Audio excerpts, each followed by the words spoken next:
with a million smiles. Catching all the love from around the world. Hey Shelly, won't you shine your light? Shine your light in the darkest times. You make it bright, Life's dreams, we're all by your side, Keep on doing what you do, girl. You're one of a kind, Shelly, Shelly, you're our light street star. Keep rocking your show, no matter where you are. Hey, Shelly from the block. Jersey girl with a mouth that won't stop, no. Sassy, and I'm not afraid to show it. Gonna spill the tea, you better be ready for it. I speak my mind, no filter inside. Shelly's in the house, talking trash and truth. No sugar-coated blues. Taking melody, then get out the way. Jersey girl with something to say. Shelly's in the house, time to break the rules. From coast to the city, I'm the queen of cool. You can handle the heat, then take a hike. Shelly's in the house, drop the mic.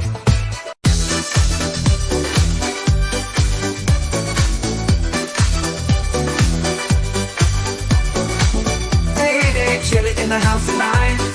Living it up, feeling so right.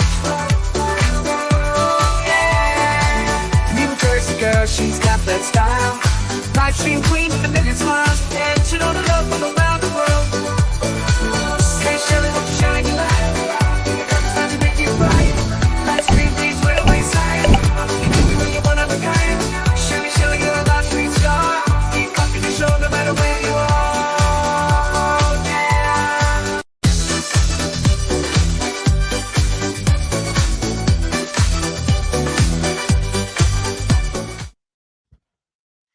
Hey everybody, this is Shelly, your mouthy mama, talking trash and truths. This is an impromptu showing of Coffee and Chaos with T3. That's me. And this one's not going to be my usual light, even with the tears, joking kind of thing. There will be lighthearted moments, I'm sure, because, you can't keep it heavy all the time. But there's some stuff I wanted to get into. We're going to give people a couple minutes to roll in here before we begin in earnest. So let's do the usual housekeeping. It is March 21st, 2024. It is a Thursday, which was a surprise to me when I realized it. But okay. It's what happens when you fall asleep and wake up at midnight the day before. The day kind of gets confused. It is 9:34 a.m. on the Eastern Seaboard, and I am coming to you out of Hoboken, New Jersey. There you go. I'm fully doxxed. Whatever. Do what you want with it. Today, we will be talking about betrayal of trust and child predators. This was brought on by a very informed and constant part of my chat, thankfully, Lady Autumn Sky, who yesterday suggested that I watch the HBO Max docuseries, sort of like an expose, called Quiet on the Set, The Dark Side of Kids TV. And it piqued my interest because you know that I deal with a lot of trauma things on here. I've dealt with a lot of personal traumas. I've processed them through this chat, through this stream. And it's an area that, well, let's just say it means a lot to me. It's very important to me. Children are a gift that even when you want to go, when you're pulling your hair out and you're locking yourself in a closet crying because they don't listen, or you're just at your end. They're still the most precious thing in this world, and it's our jobs to take care of them. It's a privilege to be that buffer between them and the evils of the world. I've never seen it as a chore. It's a calling for me. For those who don't know, I have two special needs children. They're not really kids anymore. My daughter is 28. She's multiply handicapped and very vulnerable to the outside world as she has the mind of a child. She's very trusting, very, you know, naive, and she will always be that way. I also have my 17-year-old son who is autistic. He has Asperger's. He sees things a certain way, and his amount of environmental awareness is limited. He sees things very cut and dry. He doesn't always see the nuances. And it's been my job, my place in life to teach them both to be on the lookout for the things that are out there. Having experienced many of the horrors that the world has to show people, I've experienced them myself. I feel well equipped to talk to them about it and to share my viewpoint with all y'all. What some of you probably don't know is that I was in education for over 11 years. I graduated summa cum laude from college with a major in early childhood education and a minor in childhood development. And I did that at a very inopportune time in my life. I was in my 40s when I decided to go after that. And that was because working with kids made me want to be a better advocate for them. I wanted to be better prepared to help them. And I've always dealt with special needs or behavioral children because I tend to relate to them more. They're full of rage and full of shyness and sadness and every kind of emotion that a regular teacher does not know how to deal with. That's my specialty because I get it. I can observe them and figure out what is driving them to create these environments for themselves, what they're reacting to. That's not a self-boast. It's just a fact. I am very good at it. That's why I always got all the behavioral kids and, everything else. And they felt safe with me, and they should. A child should have a safe place to go to. There should be trust that they can count on. And this topic is what happens when that trust is betrayed and blown out of the water and the fallout that happens. So there will be a lot of talk of childhood abuses and many things that could be triggering for people. So before we get into that, if you have any issues with that, please leave the stream or click off. I do not want to cause harm to anyone. This is purely, a discussion among me and my peers, my chat, anybody out there who wants to leave comments. And I suggest that if you choose to interact with my chat, that you come here with respect, sensitivity, and some purpose. And the purpose better not be to troll because my mods will boot you at the very first sign of disrespect. This is not a stream that I'm going to allow you to mess with. It's too important. If you see in my description, you'll find a whole bunch of resources for childhood abuse, for reporting abuse, suicide hotline, like the lifeline for that, different places you could go for information, as well as it's called the Global Collaborative. And that's so that you don't have to be American or in the US to contact somebody for help. This is it's a resource where anybody can go.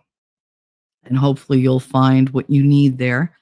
And if you don't, you could always hit me up and we can go looking for a place together for you to talk to or whatever. If you have a problem, just let me know or reach out to somebody else in the chat. Speaking of chat, I don't want to abandon my babies. So we have Lady Awesome Skies. She started out with Wait, an unscheduled show. Super excited to hang with you today. And then she found out what it was about, and then she was like, "Oh yeah, I'll be there." So good to have you here. Good to see you, honey. Love you. T-Rex. T-Rex is here bright and shiny this morning. Good morning to you, or good day to you. And here he is with the super chat. We have a 1999 super chat from T-Rex Trucking and More. Let's start this pop-up show on a good note before it makes me unreasonably angry. So before we go into this really heavy topic, let's start off on a little bit of a light note, because a $20 super chat from T-Rex deserves super, like a super display. So it could be T-Rex dancing.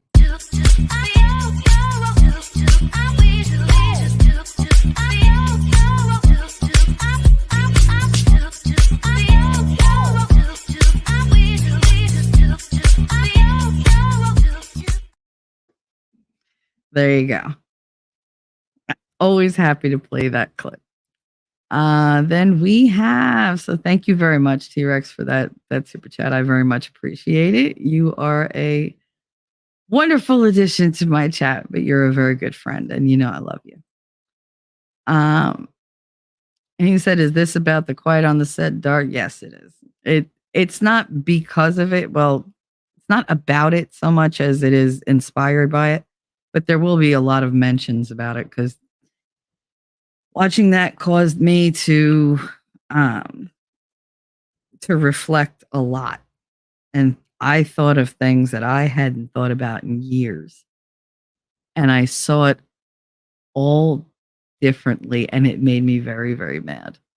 Very mad. And it stressed me out. So, I couldn't go back to sleep with all that in my head. So here we are. He said, "I watched Quiet on Set last night. It was enraging what happened to Drake Bell. I'm certain the aspects I think were grasping at straws, but Dan Schneider was certainly a scummy, scummy human." Yeah, I don't think they were grasping at straws. I think that there were some things that were included that shouldn't have been, because they weren't dealing with the kids part, but they were trying to set up a whole picture of how, abusive in general these people were across the board, so that it really wouldn't strike us as being abnormal that they were abusive toward children. They were just setting the stage. So, I mean, I gave a little grace. It was one of the less salacious and more for the kids documentaries that I've seen. I've seen some out there that are just purely they're just crap. This one, though, it was good without going like overboard or whatever. And I'm a Gen Xer. I grew up, as a tween watching Nickelodeon. So to know that these things were going on, it really hit home. It really did, because they were going through things that I was going through, and on totally different coastlines, total different parts of the world and everything. So Wolfram, hello, honey. How are you? Telling you to do all those YouTubey things. Make sure this is something that's really important. So, come in, have a discussion, let's talk about it. And then if you need any support, like I said, there are links in the description for places you can go to check out and, check out their information. And there's always somebody you could talk to. As per the scroll bar, please reach out and talk to somebody if you need help. You don't have to be alone. None of us have to be alone. Wolfram lopes in and howls. I can't get this out of my head. I can't. Thank you for posting links. I love it. Daisy girl, be right back. Puppy walking time. Hi, Daisy. How are you? Wolfram, it's not a privilege, it's a duty. For me, it's a privilege, because it's something that if I fuck up, they could take it away from me. It's a privilege because they're special. They really are. It's obviously it's a duty, but for me, it's also a privilege, because not everybody gets the chance to do that. Not everybody's in a position of authority or power where they can step in and stand up for a kid that's not theirs. I had that ability and I took it very seriously. 357, I got an A+ in pulling hair. Some ladies can attest to that. How are you, 357? You're so crazy. Lady Awesome said, hey, T-Rex, I watched it too, and it verified my gut feeling when my oldest was scattered and told us not she would have a spot on Nickelodeon or a Disney show. Yeah. Mm-hmm. Yep. I pulled her before flying to LA for a screen test. Absolutely. Amazing call on your part. Really is. That was top-notch parenting, seriously.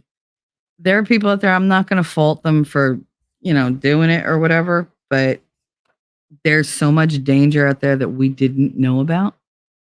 And I mean, it goes way back. It's not like it started with Nickelodeon. They did it to Shirley Temple. They did it to Judy Garland. They did it to all child actors. Mickey Rooney. I mean, these are people who they were just abused and they were drugged and it was horrible what they went through. And their parents were like, oh, but we're making money. And their parents spent their money. I mean, look at Britney Spears. She didn't just pop out of the box like that. That girl's got issues upon issues because she was sexualized. She was abused, whether they want to admit it or not. And we're not only talking about we're talking about the sexual and, neglectful part of it here, but just that type of pressure on a child to provide for an entire family. You're completely reversing roles and changing a whole family dynamic, and it doesn't work. It's destructive and it's detrimental to everybody involved. And honestly, money's not worth it. It's really not. I understand that you want a good life and whatever, but if it's going to create so many problems and so many broken people and broken relationships, it's not worth it.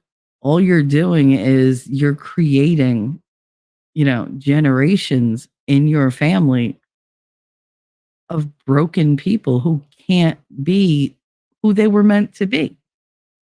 They're not going to reach their potential. They're altered because of this. Gutters Pub, good M from the gorgeous Oregon Dunes. Nice. You're RVing. I love it. I saw that stream. That was cute. She's outdoor, get loving nature. Shelly loves Double Dare. I actually did. I used to watch Double Dare because my grandmother and I enjoyed watching it together because it was a family thing. Yeah, it was. I mean, they ran the gamut and they were like, whatever. They all signed up for that. But it always showed like a nuclear family. There was a father and a mother and a brother and a sister. It was a lot more wholesome than anything else that was on Nickelodeon. I mean, you can't do that on television. That was a horrible show. Like all those sorts of things, they were just mean. A lot of it was just mean. 357 said, yikes, I didn't really think about that. The Mickey Mouse Club wasn't so innocent. No, they really weren't.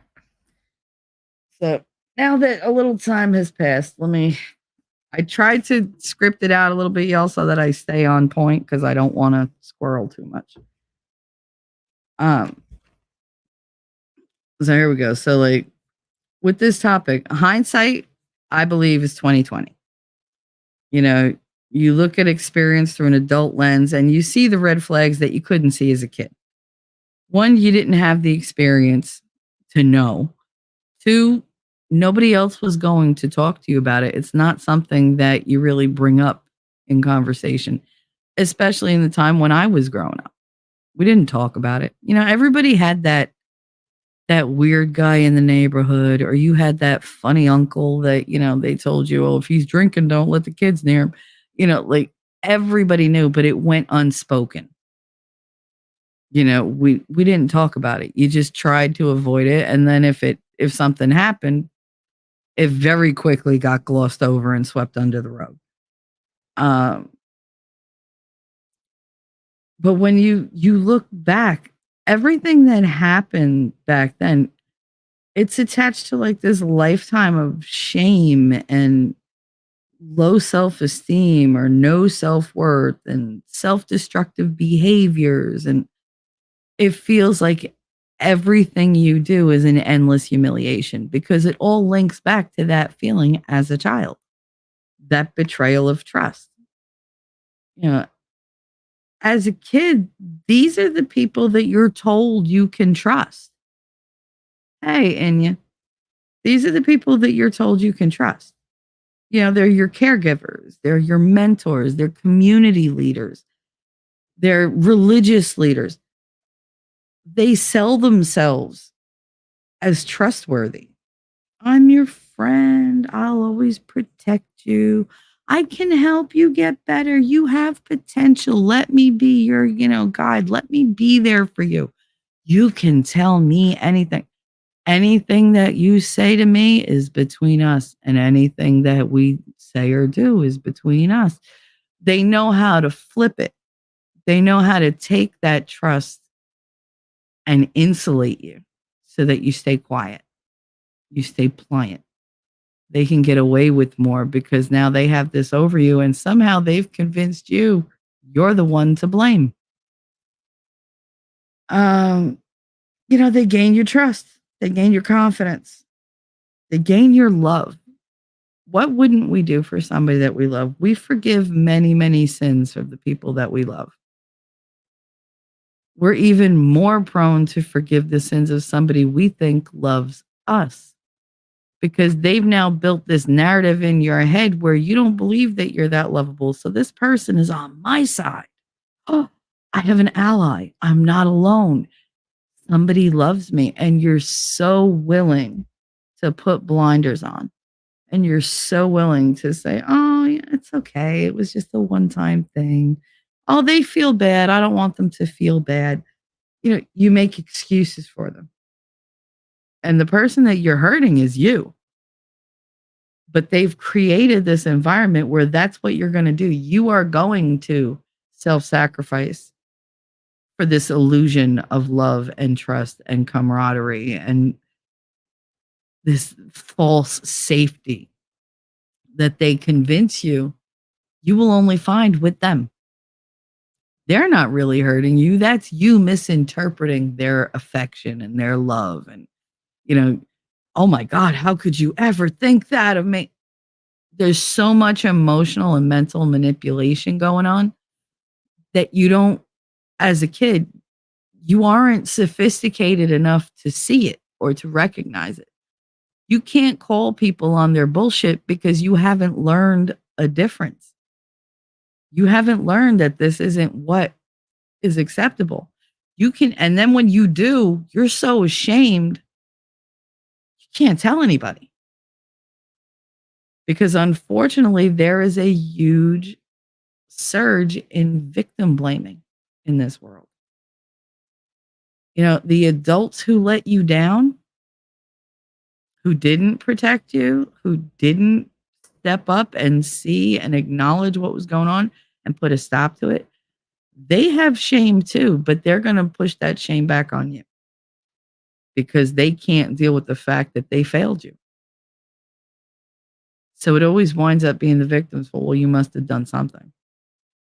They didn't just notice you. There's nothing special about you that would make them pick on you and nobody else. You're a liar. You're not telling the truth. You did something and you gave a mixed signal or you sent out the wrong signal. I've heard it all. I've seen it all. And it's a horror show because you're just packing trauma upon trauma upon trauma. And every single bit of rope that this person is trying to cling to, you're just cutting thread by thread. And then when they fall, you go, I don't know what happened. I don't know why he's like that. I don't know why she's like that. And don't think this is a girl only thing. It happens to boys. It happens to girls. I'm going to be speaking more from the female perspective because that's what I've been through. But I've also seen it in real time happened to a male relative of mine in place of me. So his pain wasn't his own. I took the blame for that because the person who did what they did to him only did it because they couldn't get away with doing that to me because it would have got them caught. So there's a lot of that messes up my head. Something that I noticed is these people use every tool in their arsenal to their advantage with no remorse. They don't hesitate at all. They go full throttle, which is how most of them wind up getting away with it because they're so invested in what they're doing that they're meticulous in their execution of it. They know all the lines. They know how to look unobtrusive. They know how to create this image to the outsiders that they're one thing while they're really another. The mask never falters until it does, until you call them on it in a very public way. Um, and you make them accountable because they will never hold themselves accountable ever. Um, you either blame yourself, you try to dismiss it. You say, "Oh, it's nothing." You minimize it. Everybody's telling me that like, a lot of people have gone through worse, and I'm just gonna wave it off, or I'm just gotta like everybody's telling me just be strong, get over it. Like I don't want anybody to think I'm weird. I don't want anybody to think I'm dirty. You know, at the time, you never blame the predator. You never blame the abuser. You blame yourself. It's easier. Oh, it must be you. And that predator, that abuser makes sure to reaffirm at every turn. Yep, it's you. They will back you up and make sure that every single time you have an issue or you push back or you look like you're going to rabbit on them, that they'll make sure you did this. Don't tell anybody because they're going to judge you. This people in this community, they love me. I'm a leader. I have nothing on my record. I'm a wonderful person. Ask anybody. But you're a little temptress.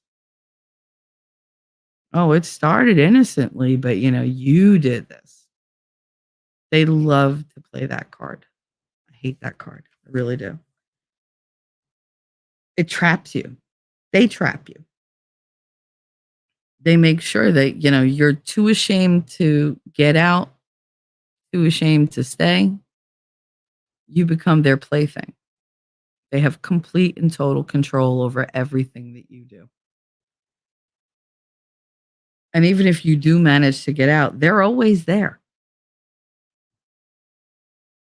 My father's been dead, let's see, since I'm 28. So 22 years. I'm still afraid of him. He's still here. He's in my head. He's in my head. He's on my skin. He's under my skin. And you tend to see this distrust and this malice and this evil. You look for it in the eyes of every single person you will ever encounter for the rest of your life. And it's really, really, really hard to look at people and not view their intentions as dangerous to you, as nefarious, as harmful, as you just become this thing instead of a person, a thing to be used. And it becomes you could get to the point where it becomes like you're almost like a non-entity. You get filled up with pain and anger and self-destruction and violence toward yourself, towards everybody else, complete mistrust. You have a hard time forming attachments to anybody because the people who said they loved you the most treated you the worst. So obviously, strangers aren't going to love you.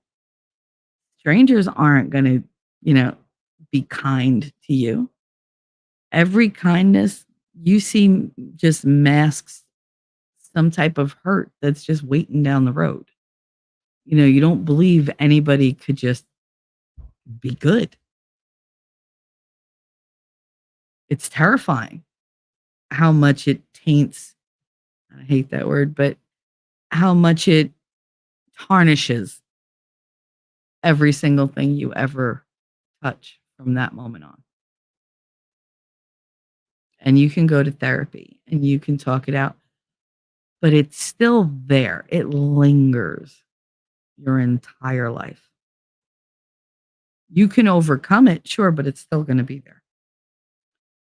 You just take the power away from it.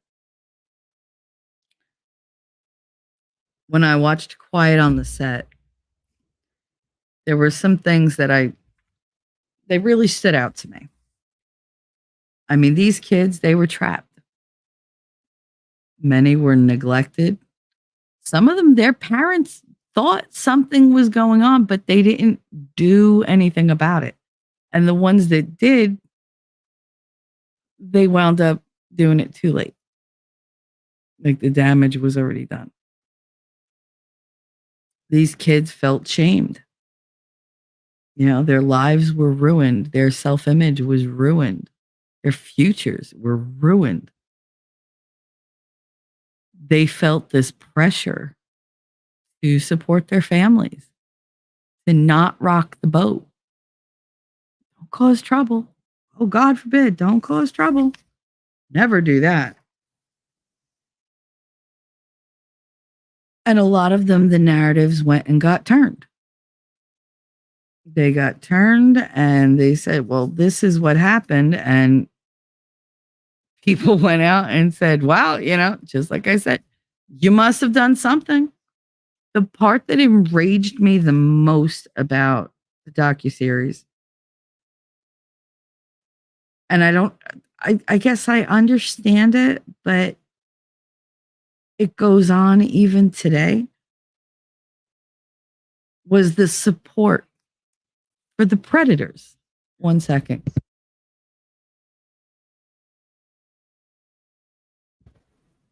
Sorry, child. It was the support for the predators. There were big celebrities writing letters of support for the dude that raped and sodomized and inserted objects into the kid that worked, like, I don't want to say his name because I just don't want it, but like a boy in his charge, and a boy that worked with him. And I say boy because he was young. He was a, early teen, then a teenager, and he felt trapped there. He couldn't do anything. He didn't want to be seen as this, this freak. And eventually, when it did all come out, when he went to court after years of suffering abuse from this person, all these big name celebrities came out on the side of the pedo. They backed him up. Oh, I can't imagine. James Marsden. If you don't know who that is, he's Cyclops on the X-Men. He played the lead band guy on Hairspray, the movie. The one with John Travolta and whatever. Like, he was in 27 Dresses. I really liked him. The fact that he backed this dude up, said, I've known him for years. I can't imagine. There's no way. It must have been severe pressure and temptation. There is no excuse. And listen to my words very clearly. There is not one fucking excuse anybody could ever give for that kind of behavior. None. Dennis Miller once said, if you wake up one day and you're thinking of like doing something to a little kid, do me a favor, put one in the chamber, take one for the team. Okay? Take yourself out of the game because you're a despicable human being. I'm paraphrasing, but that was what he said. And I completely agreed. And I heard that when I was probably like 13, 14. Out of all his like stand-up stuff, that was what stood out to me. And it stayed with me all these years because yes, if you're thinking that, if that temptation exists and you are going to give into it, take one for the team. Because you don't belong on this planet. Maps go on the wall. Okay? I'll go one further. I like to throw maps into the ground. How about that? Because that's the only place where you're not going to hurt somebody. Will your family mourn you? Maybe. I don't care. I don't care. I have not 1 ounce of tolerance or compassion for anybody who does that. You're not a human being. You're an animal. Even animals don't do that. You're just evil. Alan Thicke wrote a letter for this dude. He's a wonderful person. Joanna Kearns, the mom from Growing Pains, in case you forget, she wrote a letter, which she later said, I was completely misinformed, or I would have never written that letter. I don't know that I believe that. I really don't. Maybe she wouldn't have. Maybe she would have. I don't know. The fact of the matter is she did it. That's on her now. The dude got like an 18-month sentence. And then he was hired later by Disney for kids shows. That Zach and whatever, the wonderful life of those twin kids, whatever. Like Zach and Cody, I think it was called.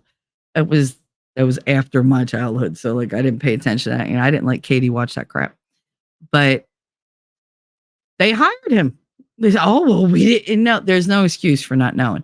This is the digital freaking age. Background checks are easy as shit. You don't have to pay a lot for them. You go on the computer, $2-3 and you can find out an entire freaking history of a person. We have this thing called the sex offender registry. The dude was on the sex offender registry. Did they look? No. They didn't care. He was providing a service that they wanted for their show. Didn't matter that it was a kid's show and he was going to be this horrible, addition who could be very threatening and could cause a huge problem for a ton of people and them later. They're worried about now. I need the show to get off the ground. I need it to succeed. We need money. Because money is, the driving force between, what's right and wrong, apparently, in the corporate world. He got a light sentence. And people blamed the kid. They turned it on the kid. He must have tempted him. He must have done something. Really? Really? Must have tempted him. Must have tempted him several times, apparently, over years and years and years. Must have tempted him. Yeah, that dog don't hunt. Kids are innocent. Can they be, manipulative? Yeah, sure. Can they be little liars? Yeah, sure. It's your job as an adult to teach them differently. They are id-driven when they're little. It's up to us to create the moral compass for them, to teach them right from wrong and everything else. That's on us as adults to set the standard, to be models, role models that they can follow, but in a good way. They grow up surrounded by glitz and glamour, and they're being worked to death on these sets, and they're being handed off to this production assistant or this frigging, hairdresser or this costume person or this director or this whatever. All these adults who they they don't care about them. They're going to do what they're going to do, and they're going to protect each other, which we saw in this documentary. They protected each other. They pretended, oh my God, I could never imagine. Really? Really? You don't think the guy giving everybody pickles to eat and walking around like rubbing up against kids all the time, you didn't think that maybe there was a red flag there? Nobody saw it? I doubt that. But he was good for the show. He was good for your bottom line. And he kept your ratings up. It's amazing the things that happen in Hollywood that are permissible because somebody is popular.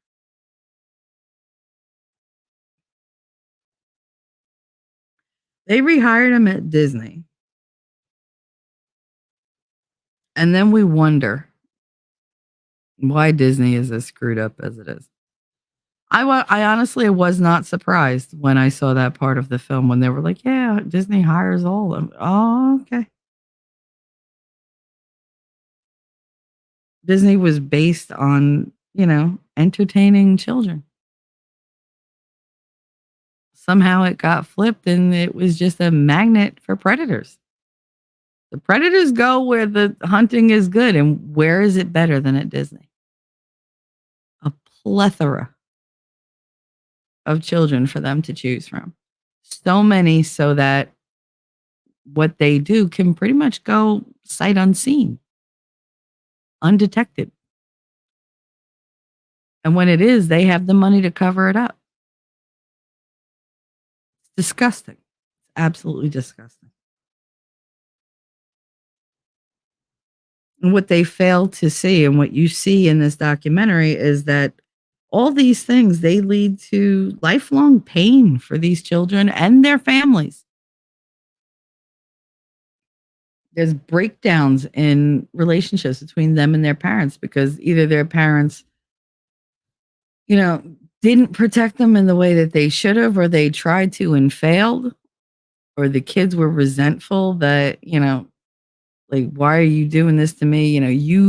You had something to say, so you brought more attention on me. So yeah, I became the victim after that. Because they don't want to say, it was the person who did it to them. It's very, very difficult to blame the person who did that to you.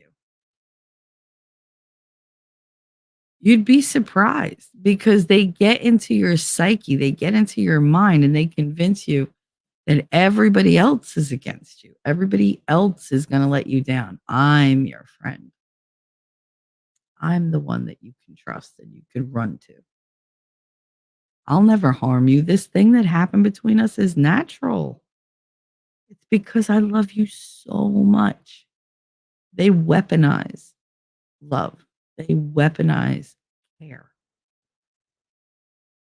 And they fuck these kids up for a lifetime.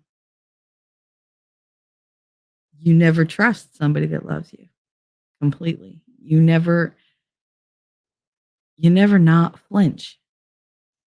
You might not flinch on the outside, but inside, you could literally feel like your entire being jump back inside your body every time.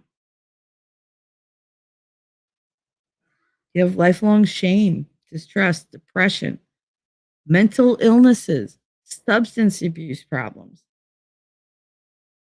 suicide, desolation, isolation, and a cycle of abuse that you either put a complete stop to, but you have to deal with internally, or that you perpetuate and don't even know it. It might not be the same type of abuse. It usually isn't. It manifests in other ways. If you were sexually abused, you're more likely to not do that to your children or other children, but you can be very cold. You can be overbearing. You can be domineering. You can be angry. You can be impatient. It doesn't create a well-rounded adult. It already starts you in life on your back foot.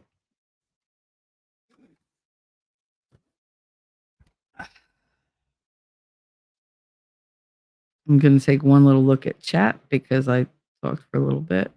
I told you I'm not going to really like address chat too much because I don't want to get derailed, but I need a little bit of a break before I dive into how I know these things. Alrighty. Wow, I missed like a lot. Inya. All right, so that's when Inya came in. Hi, Inya. I was planning to watch that before I opened my judgy mouth about Drake Bell. How did he come across? When I heard about his allegation, my first thought was that he was just trying to switch the narrative. No, he wasn't trying to switch the narrative. You watch it and you'll see. Because he pled guilty to that case about sexually assaulting a minor, but wanted to watch his interview myself. He came across as very damaged. And like I said, the cycle of abuse, you may become exactly what you hate the most in the world. Because misery loves company and you're psychologically screwed. You know, especially if you're left on your own. He didn't bring up his allegations other than saying the media took things out of context. Imperfect communications. All right, I don't know enough about that, so I'm not gonna dive into what he's going through now. I'm just gonna tell you how it came across on the thing, and the truths that I saw there. Not his personal recount or whatever, but things, the dynamics of it. That it does hold true in most of the world, even if it doesn't or does for him. I'm not going to judge one way or another. He did come across as genuine. He did come across as still being very much in denial. There were things that he couldn't say, which means to me that he hasn't dealt with them. He had inappropriate communication with the minor, and images, which, if you watch this, seem to be the raison d'etre. Like, that's what these adults did. They gained their trust and they'd start with like images and stuff like that. These girl. It's all very, very gross. Yes, it is, T-Rex. It's very, very gross. Corey Feldman's been yelling about this industry for years. Yes, he has. And because he was, the weird kid, they wrote it off. Because you're never going to fit in with anybody when something like that happens. So you do become something else. I forgot I wrote this down.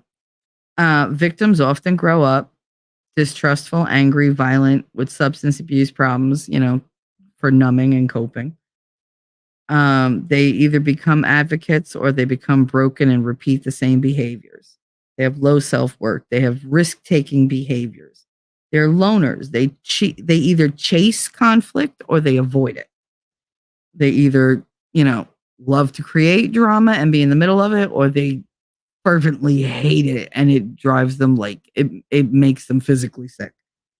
A lot of them are very funny to mask the pain. So don't look here, nothing wrong with me. Look at me, I'm awesome. I'm awesome, because they got to play that part because they don't want you to see the cracks in the foundation. They don't want you to see the ugly that they know they hide. Because that's how you feel when something like that. You're never pretty again. You're never pure again. And honestly, at that point, you don't want to be pretty to anybody. You're like, I'm ugly. Good, let me be ugly. Maybe then they'll leave me the fuck alone. But that doesn't matter to these types of people. They don't care if you're, what you look like. If they want you, they want you. And if they're going to go after you, that's what they're going to do. But yeah, funny people usually have a wealth of pain that they're masking. You got people pleasers. If I just keep everybody happy, Everybody's happy and I'm a good girl or I'm a good boy. Everybody will just leave me alone because, you can't touch the golden child. You can't I have to be perfect. Have to be perfect because I have all this. So I have to be extra perfect. And they're the deniers. They're, oh, yeah, well, no, but it was innocent. It wasn't so bad. It's in the past. They don't want to deal with it. They don't want to confront it. And this type of thing produces really extreme people and extreme personality traits. The denial and the extremism that comes from inner shame, from not understanding what happened, and from other people not understanding. It comes from the instinctual knowledge that people are not going to be happy to hear this information because they don't know what to do with it. Everybody's uncomfortable when it comes to this topic. Everybody has like the like get away kind of like, yeah, I don't want to talk about that. That's depressing. You're a Debbie Downer. You're this, you're that, whatever. They don't want to address it because it's ugly and painful for everybody. And it's terrifying, especially if you have children of your own, because a lot of people don't want to think that their kids are going out into this world and they can't be with them 24/7. You can't bubble wrap them. You want to, but you can't. And you know what's out there among humanity. It's bracing, it's terrifying, it evokes a lot of extreme reactions for good or for bad. Some people become extremely overbearing and overprotective. Some people are stick my head further in the sand. Like that's how they get. And it's not something that even as a society we're really comfortable talking about. Because as soon as you start talking about it, you're like, why is this person talking about it? Why do we have to discuss this? Oh my God, is there somebody here who's like getting off on it? Because you become suspicious. You're like, how do they know so much? Why are they so invested in this topic? Are they trying to lie to me? Are they trying to lull me into a false sense of security? You become more and more and more paranoid about things because it is probably one of the ugliest topics to discuss. It's gut wrenching. I am doing my level best to be as clinical about it as I can without getting emotional. But when I start talking, it's going to get emotional because there's a lot of things that I realized I made a list.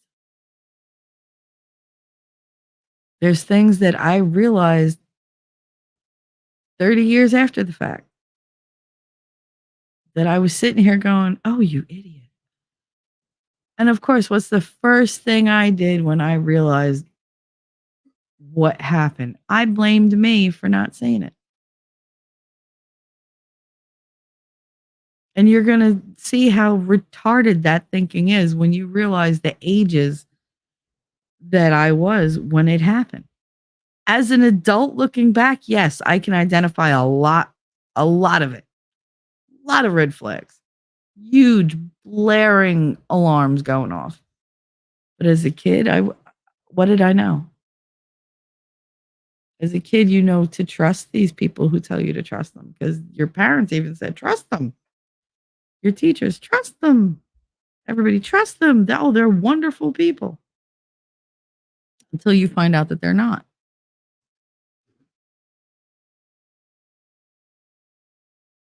A lot of denial comes because you have a child's mindset. You don't have the knowledge to see it any differently than this is just how things are. It's a weird, innocent acceptance of status quo. That's how it happens. You just don't know that it's different. You think everybody goes through it. Either you think that you're the only one it's ever happened to, or you think that this is just normal. It depends on how the predator decides to go about it.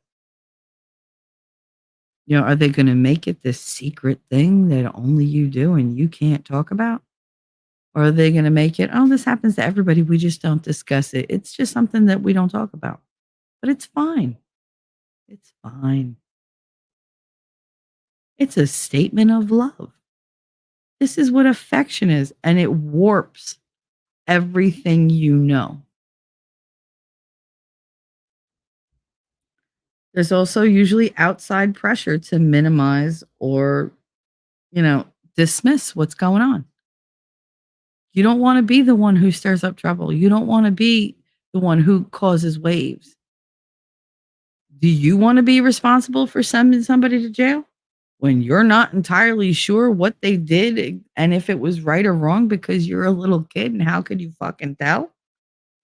You don't know.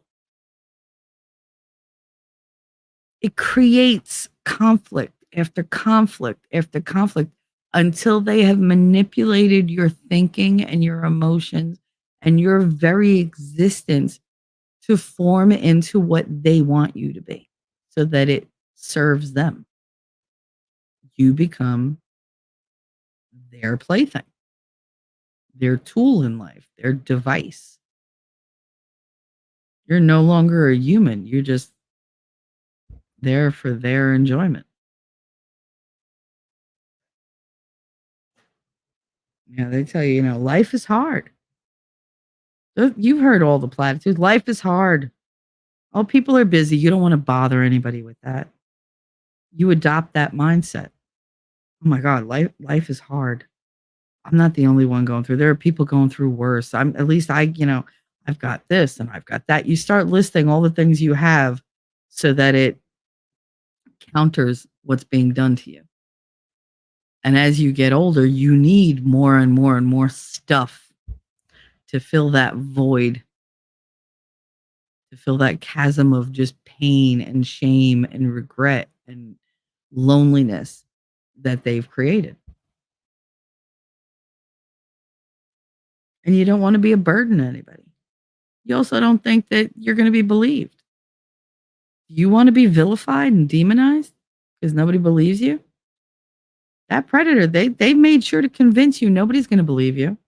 I'm a wonderful person. Who the fuck are you? You're just starting out in life. Nobody's going to believe you.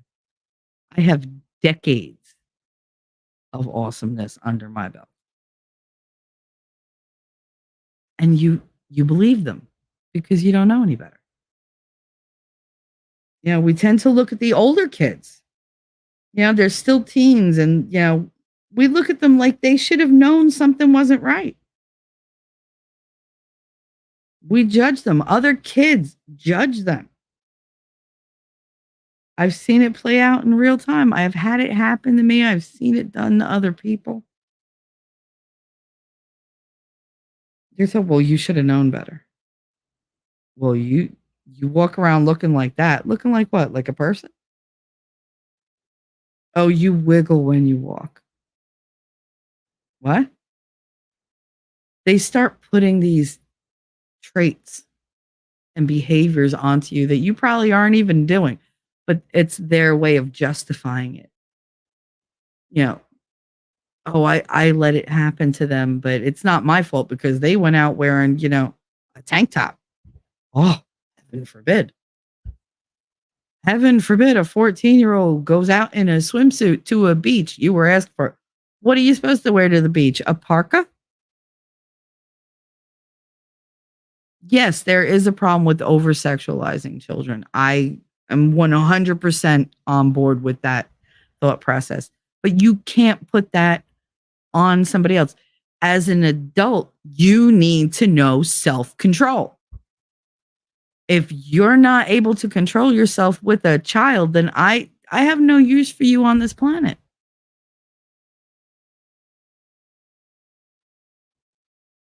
It didn't just wash over you one day and you woke up that way. That's a predilection you had. That is a mental fucking illness that you have. And now you're inflicting it on these children and blaming them and making them blame themselves. And society turns around and helps you. Because if they didn't, they're accountable as well. And they don't want to be accountable.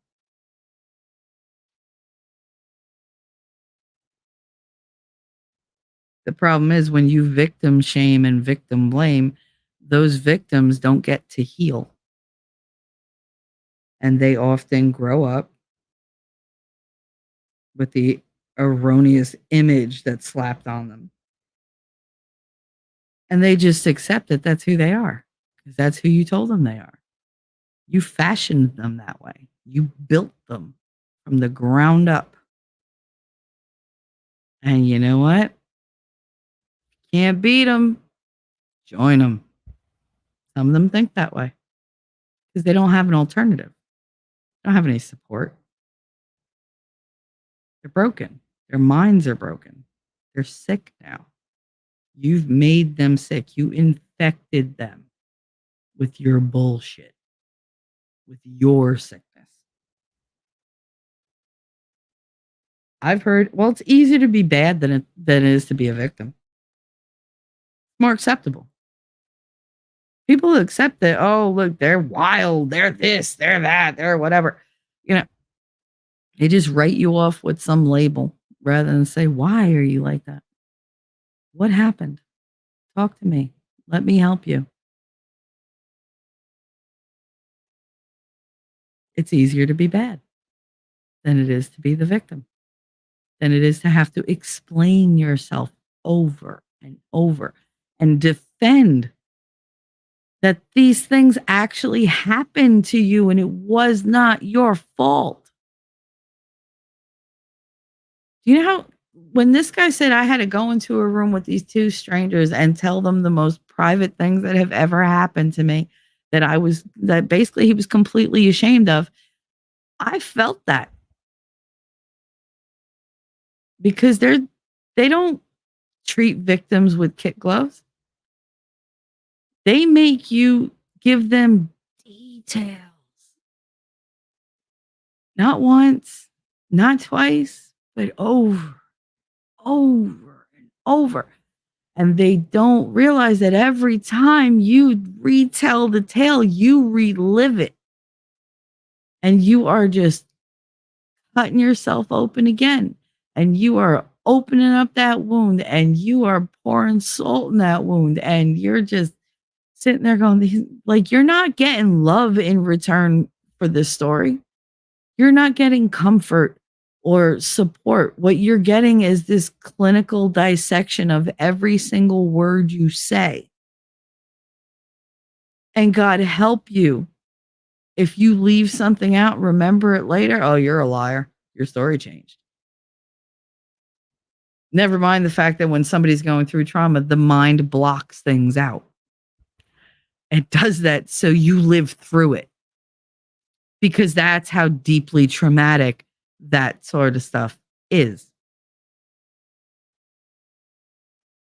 Your mind doesn't want to break. So it tells you, yeah, I know all this stuff, but I'm only going to feed you a little bit more of that memory at a time because you can't deal.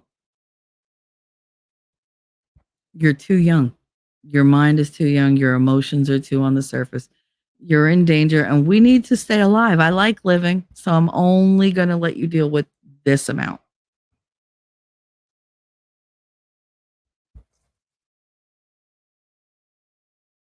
We expect kids to grow up way too fast. We expect them to act and think like adults because they more and more look like adults. They dress like adults, but they're just playing acting. That's all they're doing. They're just pretending they're grown. They're mimicking what they see. They're emulating what they want to be.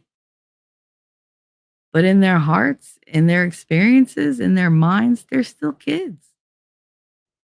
We don't treat them that way. And there are adults who deny them their trauma to assuage their own guilt about it. And all it does is create little humans who grow up to be bad or broken big humans. and the cycle of abuse continues. Either the abuse gets put on other people or it gets put back on that person and they continue to abuse themselves. Self-harm, drugs, alcohol, promiscuity, risky behaviors.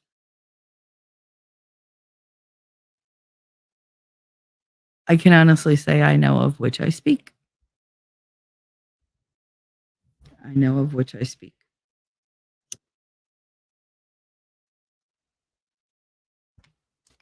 Real quick, let me go back to chat.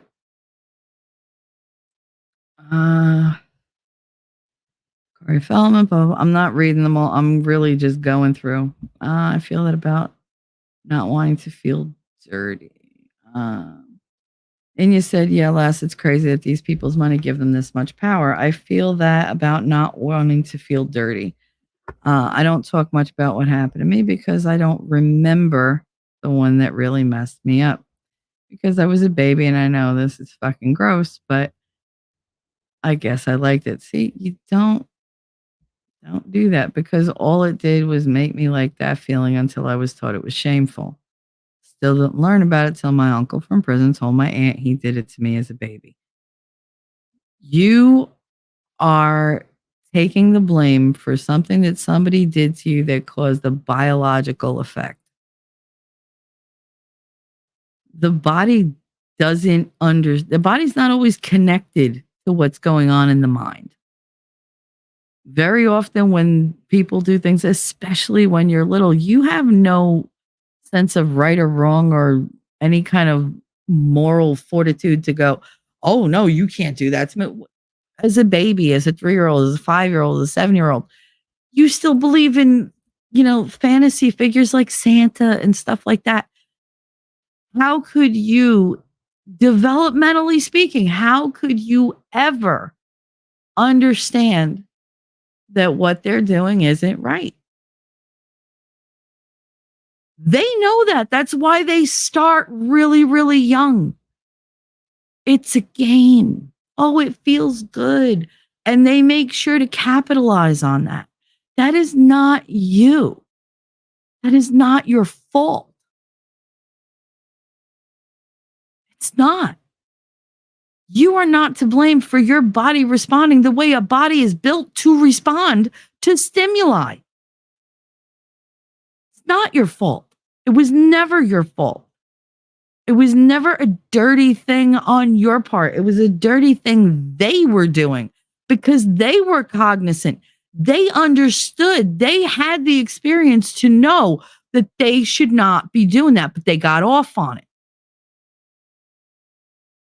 because they have a mental fucking illness. You don't. You cannot be responsible for what your body does, no matter what your age. A body's response is biological. It's not your fault. And yeah, I love you. It is not your fault in any way, shape, or form. I mean that. Uh, Daisy William, can't wait till people get the balls to start sharing clips from MTG hearing and a little off topic. Okay, but if we're talking about info to protect children, then this must be shared and talked about. About what is it, organ harvesting or something like that? Hey, cool gamer, what's up? Hey, Suzanne, what's up? It explains so much when she sat me down and told me, made my child in teen years makes so much more sense. I thought it was a weird deviant that knew how to O before I knew what the word was. Trust me, I know exactly what you're talking about. Hey, 3 beers, what's up? Hey, nerd, what's up? Inya, I view you as one of the strongest people I've ever met. I love and care about you dearly. Oh, Daisy, you're so sweet. Lady Awesome, I took my oldest to a performance at the mall to see Drake Bell. He was her crush growing up. I know it was after he pressed charges, trying to get back on track. Bless him. Yeah, I don't feel that very often, mostly confused. And I hide behind humor, don't we all? That's why I kind of like go, when people say I'm funny, I'm like, if you knew the cost. Like, if you knew what drove me to be funny, for me to always go for the joke instead of the sentimentality of it, like, I put a lot of love on people. I do. But I'm not good at receiving it. Like, I'm not good at tenderness. I've told you guys more than once, tenderness will undo me. It can break me. I don't know how to deal with it. I'm afraid of it. Yeah, that part was eye-opening. Daughter thought he was dreamy too. Bieber happened. I'm going as fast as I can, guys. Hollyweird sucks. It's evil. The fact that the predator worked on the set of Growing Pains, it goes back that far. And that both the adults on the set that acted as the parents wrote letters of support for them. Like, just that's infuriating to me. I do the same. The humor is our superpower. Yep. Irreverence is my superpower. To be fair, Bieber was really young and overly sexualized. Even Usher was way too young, partying with older people in Hollywood. Woke up to a bloody mess over my bed. 6 kittens, and she's still going, oh, a little good news. Yay. The universe is funny, Daisy. Do I know you in real life? I mean, I feel like we all run parallel in a lot of our life stories, if you notice that. As soon as I knocked on your window and tried to wake you up, you're funny. Okay, so we're going forward. Oh, I've got that documentary on my watch list. Hi, Crime Spies. How are you? Iron Rabbit. Hello, Iron Rabbit. I know who that is. It's the head mod. Suzanne Wolfram. Ugh, so she's not done yet. Probably not. No. And you yeah, the powers that be in Hollywood and TV make a big switch from grown adults portraying high schoolers to welcome back, like things like Welcome Back, Kotter. I think it started with the Disney show Saved by the Bell. It actually started it started a lot earlier than that, I feel. Crime Spies. Whose channel is this? I need something to listen to while I work, and I saw your link on Discord. That would be me. This is my channel.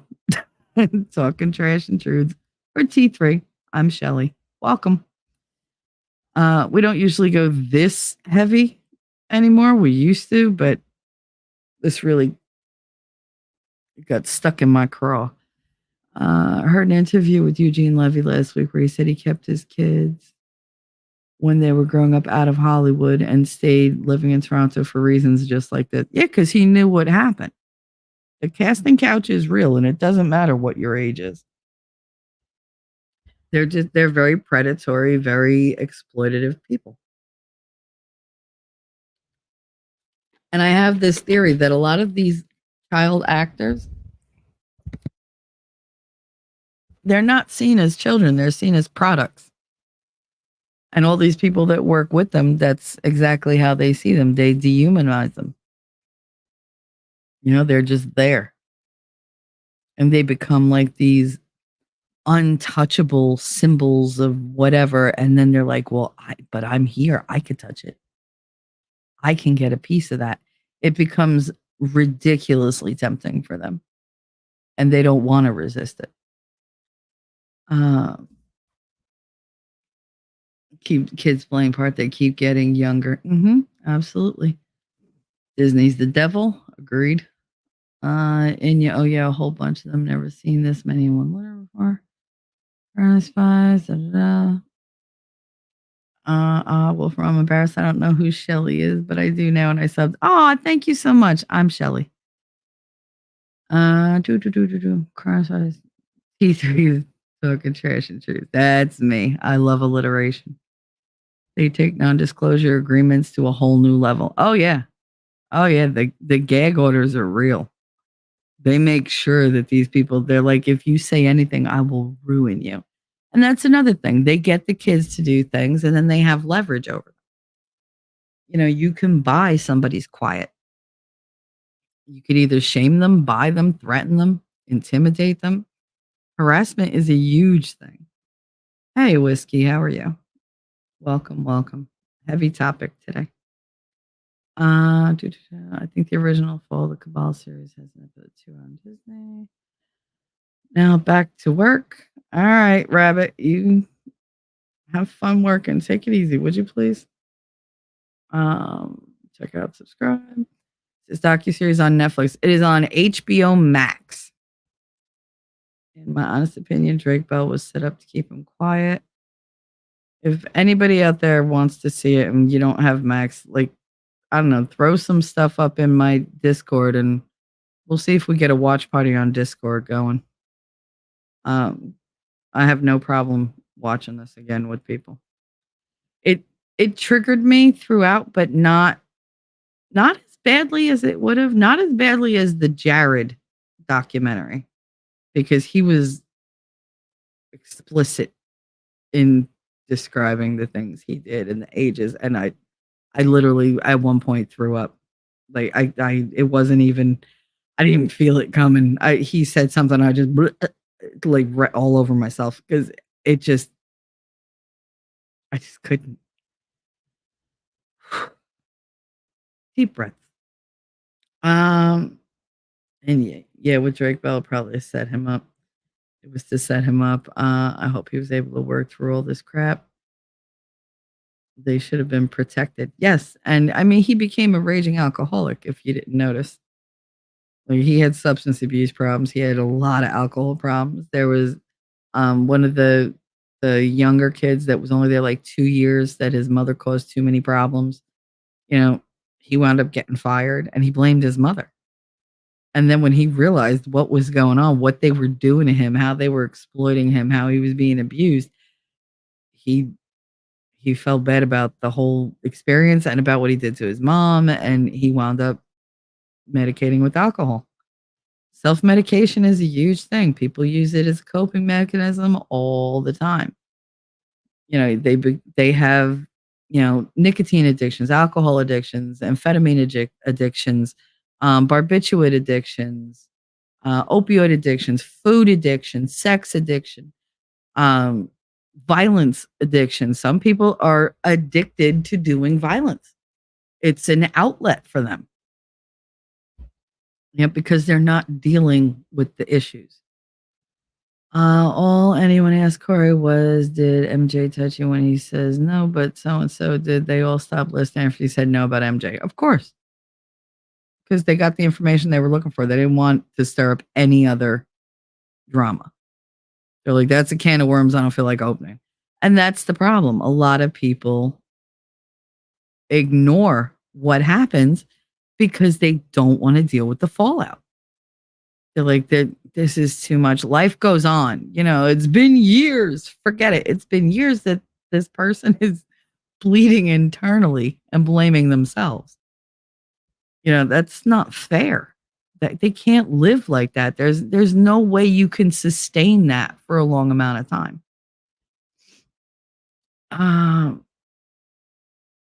Crime Spies a couple weeks ago, the House Judiciary Subcommittee had a hearing called A Voice for the Voiceless.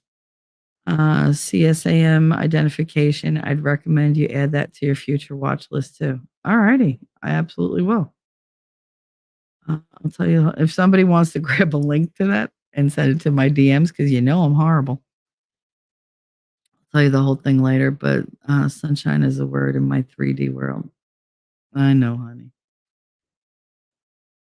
It's bad, and yeah, I'm hoping my neighbor will help me. It's been months. Trying to catch up. I'm almost there. Jeez, I'm only 20 minutes behind, Christ. I haven't even gotten to my thing. I have to laugh at my problems. Meanwhile, I do what I can on the internet. Otherwise, I pray a lot. Daisy, so say we all. I do this for me and for everybody else that might feel like me. Or might. I kind of do it in a way so that people can identify it when they do see it. All the different things that I've talked about. Because you don't always notice. You don't know to look for things. Whereas I live hyper vigilant. I don't trust anybody. There's literally one being on this planet who has 90% of my trust, and there's still that 10% I can't let go of. They've never done anything to warrant that 10% distrust, but it exists. It exists, and I don't know how to get rid of it. The person I trust least in this world is me. The person I love least in this world is me. I am a very carefully cultivated and sculpted being, and I wasn't the one who got to shape who I was. You know, I have to do that as an adult, which means I have to break down everything they did and rebuild it the way I see it, the way I want it. Honestly, clinically, often painfully. Same. And yeah, I can handle almost anything, grain of salt, except losing my best friend. That shook me. Still wake up and want to text. I'm so sorry, 357. I know what that's like. I'm so sorry, honey. I'd hug you if I could. I really would. And let you just cry it out. I was watching a call-in show, and this one was talking about her husband got caught holding hands with a 13-year-old. Said she was licking her lips at him. Full stop. She is a child. That's right. That's exactly right. She's a child. You can't blame the child. Now, can you tell that child, this is not what you do? You need to move on, find somebody your age. You could do that. But the best thing is to like remove the adult from that and tell the kid that that's not normal. That's not okay. Not cool. You will regret it later. Are they going to listen to you? No, they're children. But it's up to you. You have to do something, anything, everything. Daisy, that's how I deal, Shelly. Lots of people in worse spots than me. I feel for all of you that went through things as a kid. I never had that. Suzanne, triggered, can't stay, girl. It's okay. That's why I put the disclaimer up there. It says everywhere, trigger warning, because it was going to be rough. It was going to be rough. Love you, Susie. Go take care of your new kitties. I probably have to just lurk soon. Have some stuff to get done. Yeah, Daisy. Somehow I was lucky and very guarded as a child, never experienced any bad issues. Time to walk the pups again. 357 is a self-medicating specialist. I mean, me too. Me too. Oh, Wolfram, thank you so much. Gifted 5 memberships. I'm not going to play the little thingy that I usually play because I just can't. But that went out to John Carter, Texas, Troy, Alan Gratilla. I'm guessing that's Grenade, I want to say. Slap Murphy and Green Goddess 420. Nice. Very nice. And you thank you, Shell. Thank me for what? I love you. Nothing to thank me for. You deserve love. For no reason other than just existing. You're just you. I apologize. I didn't see you in chat. Glad you're here. Be sure to check back when it's not such a heavy topic. Yeah, we do have fun in here, believe it or not. We have a lot of fun usually. I couldn't watch that one with the Jared guy. I couldn't. I made it about 20 minutes in, and that was it. I threw up and I was done. I saw one interview with that later, and some of the record. Yep, that was what did it. The recording, hearing him describe. No, that was it. That was all she wrote for me.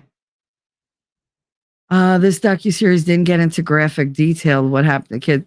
And I think that was smart of them. They didn't slap you in the face with it. They made it digestible. They made it so you could sit through it and really learn from it. It was upsetting, but it wasn't graphic and explicit. And so it wasn't like exploitative. Like it didn't seem like they were going overboard to make it like the sensational thing. They were just telling you the story. So I think they made a good decision there. And again, Wolfram, thank you very much. You're so sweet, honey. I appreciate that.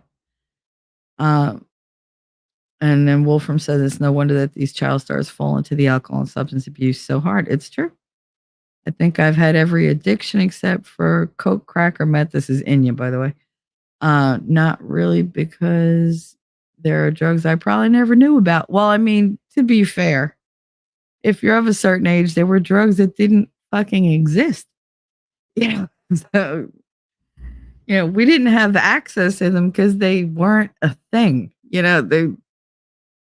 We had your standard drugs. You had pot, you had coke, you had crack, heroin, amphetamines,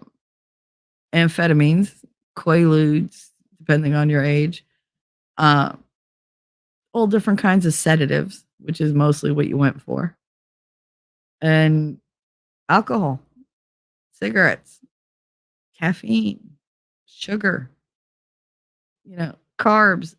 You could become addicted to anything and kill yourself with it. You could literally eat yourself to an early grave. It happens. You can smoke 4 or 5 packs of cigarettes a day and make yourself so sick that you're gone by the time you're 40. That's all you're doing.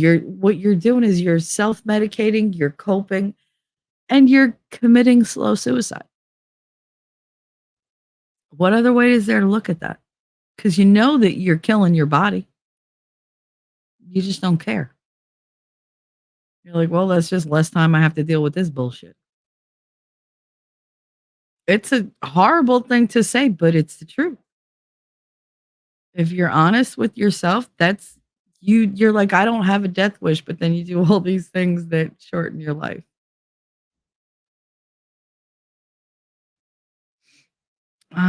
Iron Rabbit Shelly T3. I don't think you can ever get that last 10%. I'm old and I still can't trust 100%. I know, honey, but I'm hopeful. Hope springs eternal, right? I just don't expect it. So there's not a whole lot of room for disappointment there because I don't think it'll ever happen. But I'm like, it could. There's like that, meh, there's a saying that I used to say, nothing is impossible. However, it's highly improbable. And I tend to apply that to most of the things that I'm sketchy about ever happening. Like when I start to lose hope, I'm like, I mean, it's possible. It's improbable, but it's still possible.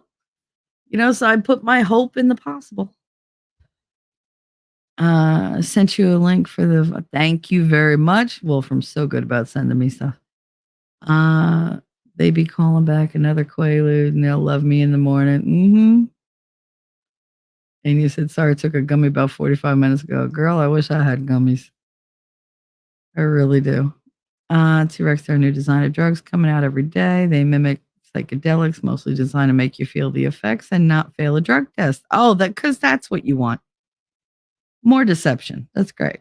Inumar is lucky. I wish I could still do weed. Mm-hmm. Lady Awesome said, my daughter said before she watched Quiet on the Set, this is going to ruin my childhood image of TV. I said, yes, it will. My oldest daughter is 28. Same age as my daughter. T-Rex, I'm 27, so your daughter and I grew up on the same Nick and Disney shows. Oh, yeah. Oh, yeah. Katie watched all the iCarly and all that. Like, I didn't let her watch that Zach and whatever thing because I thought it was stupid. But she liked like High School Musical and all that kind of stuff. Like that was her jam. But I didn't know like this kind of stuff was going on because they come across as the shows are so wholesome, but they're not. They're full of adult references that these kids should not be dealing with. When I was watching this thing with the cum shots on the face and it's like supposed to be funny because it's I was eating candy and it splurged on her face. Or like the girl on her knees trying to catch water from a water fountain, like somebody's peeing into her mouth. Like it was disgusting. The kid covered in peanut butter, and then they send in a bunch of dogs to lick it all off him. That's fucking bestiality. It's disgusting. And I'm like, oh my God. Like the fact that I didn't see it makes me feel naive and stupid. I feel naive and stupid because I see it now.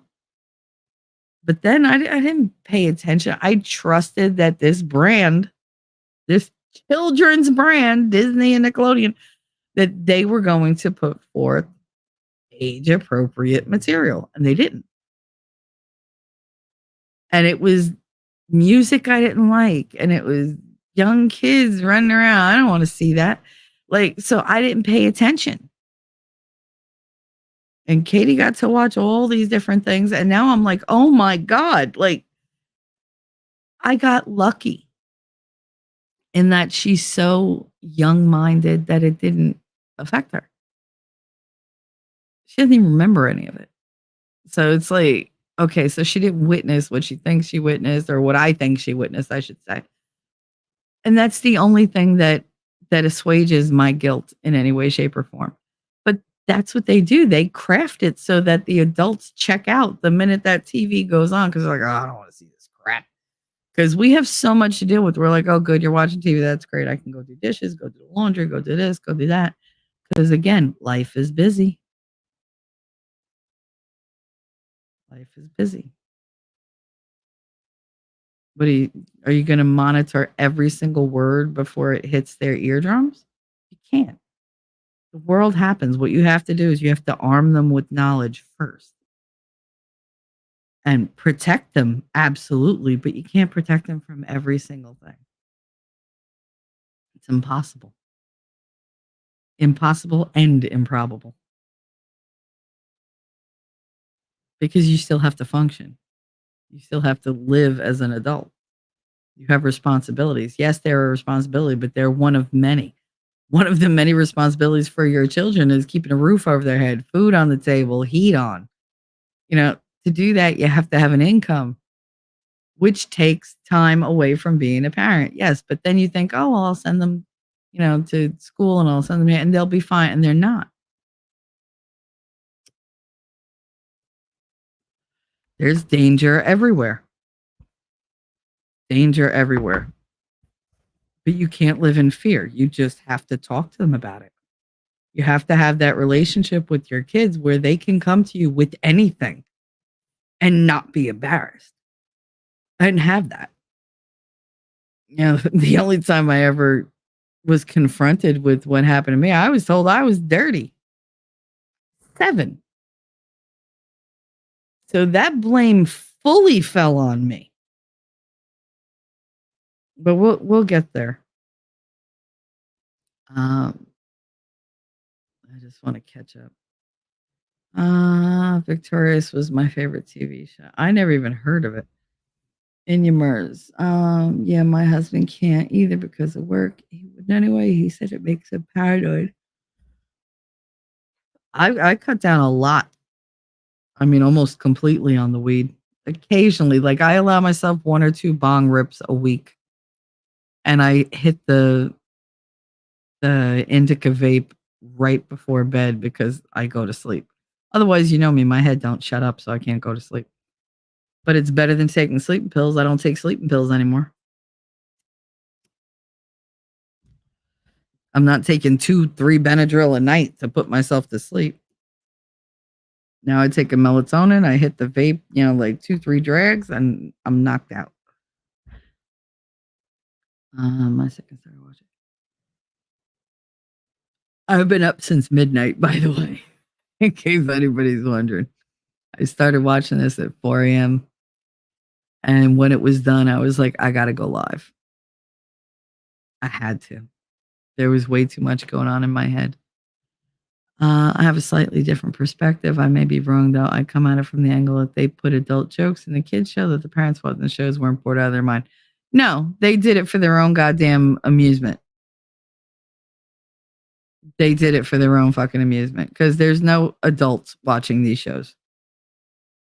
It's not like Bugs Bunny. There are too many options out there where parents don't have to watch the cartoons with the kids because there's more than one TV. They could get it sent right to their phone, right to their laptop. Before, they used adult jokes because there was one TV in a house of like 8 people and you had to appeal to everybody. I never got past Ariana speaking in the voice she did. Yeah, it was purposely sounding like a baby. I wouldn't let my older twins watch. Yep. Yep. Yep. Yep. Yep. Oh my God. Oh my God. I'm so thirsty. Like, no. Sam and Cat was and is still the worst show that Nickelodeon ever created. Oh my God. Last I was going to say, I saw a clip about the Ariana skits and I stopped Sam and Cat after the water scene. Yep. And the baby talk voice makes me want to, yeah, my wrist. I get it. I do. Now we have the anime girls. Someone saved my ears and eyes. Yeah, anime girls and furries. Because that's normal. They sexualize everything. Everything is sexualized. And honestly, I can honestly say I blame a lot of it on porn. Porn is so prevalent and so readily available. It's disgusting. It's disgusting. And now that they want to, everybody has rights. It's a mental illness. They can't avoid who they are. They can't deny who they are. We need to be accepting. Fuck you. No, we don't. No, we don't. There is right and wrong. They're trying to do away with what's right and wrong in the world. They're trying to do away with any kind of moral. So that is just bedlam. It's just one large hedonistic, messed up society that's going to implode and destroy each other. And then the government can come in and take power over because we're too stupid and too degenerate to make choices because we have no morals. See, they teach us not to have morals or to be loose in our morals. And they change the definitions of things to change them from wrong to right, or at least societally acceptable. And when they do that, they can turn around and say, y'all have no idea what morals really are. You're like babies. You don't understand right from wrong. That's okay. We do. So we're just going to take over and we'll make your decisions for you for the betterment of society. We'll put more restrictions on you for quote unquote hate speech, which doesn't exist. We'll limit what you say. Do you think I'm not going to get completely shadow banned for this entire stream? Are you kidding me? This stream is important enough to me that I don't give a shit what they do with the rest of my channel. I really don't. Because they're going to bury me in perpetuity. There's no way I'm going to get anywhere after this.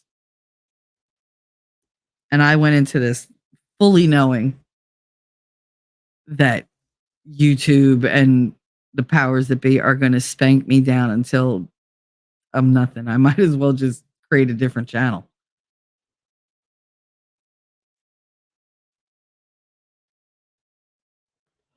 Just saying, I watched all these shows growing up and all the dirty jokes went way over my head. Exactly. They weren't meant for you. They're not meant for the adults watching. They're meant for the adults doing the show. It's their little way of, I got that in there. I stuck that in there. They wink, wink, nudge, nudge to each other and to their friends, in the industry. Look what I got going.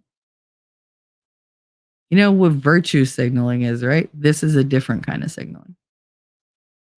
Hey, this is acceptable over here. Come work with us.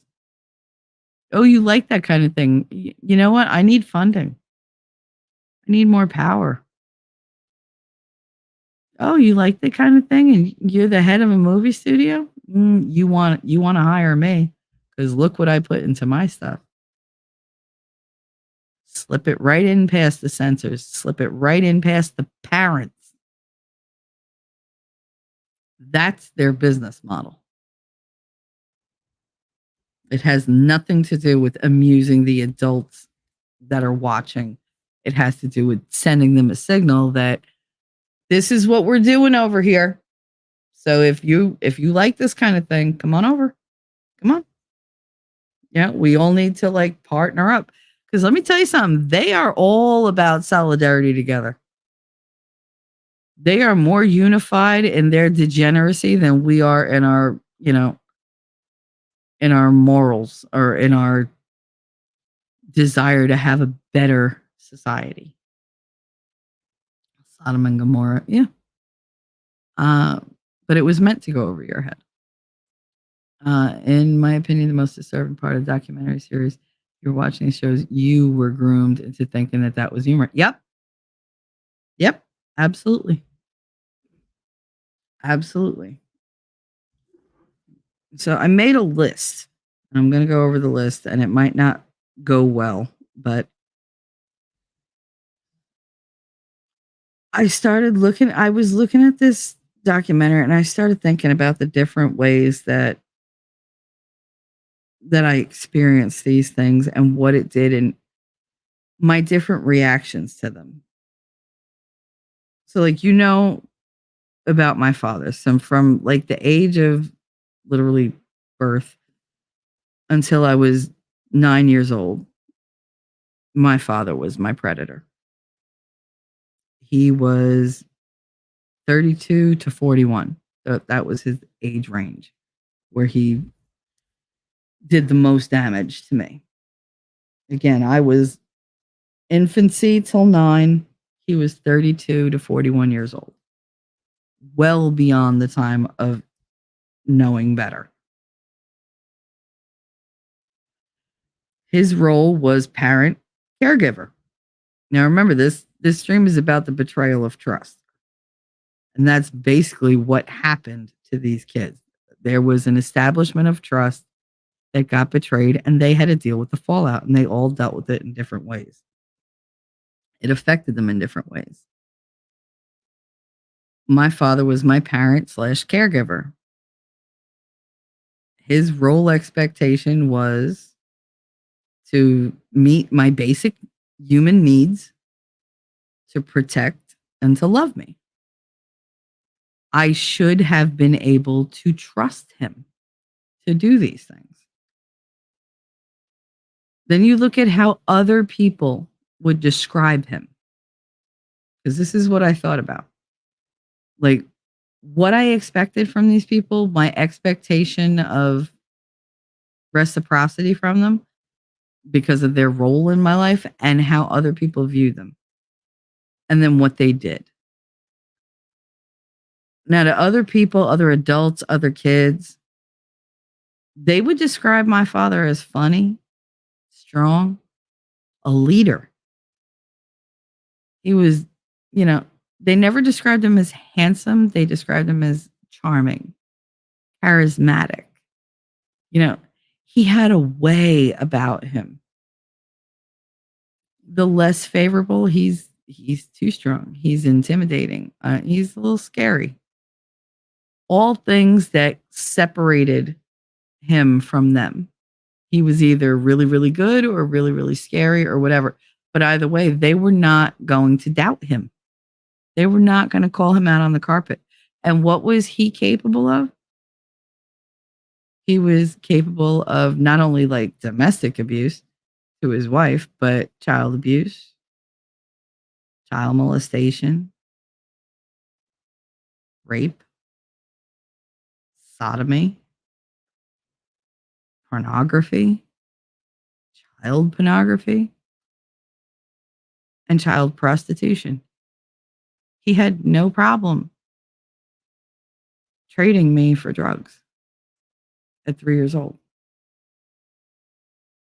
Here, take her 10 minutes for whatever.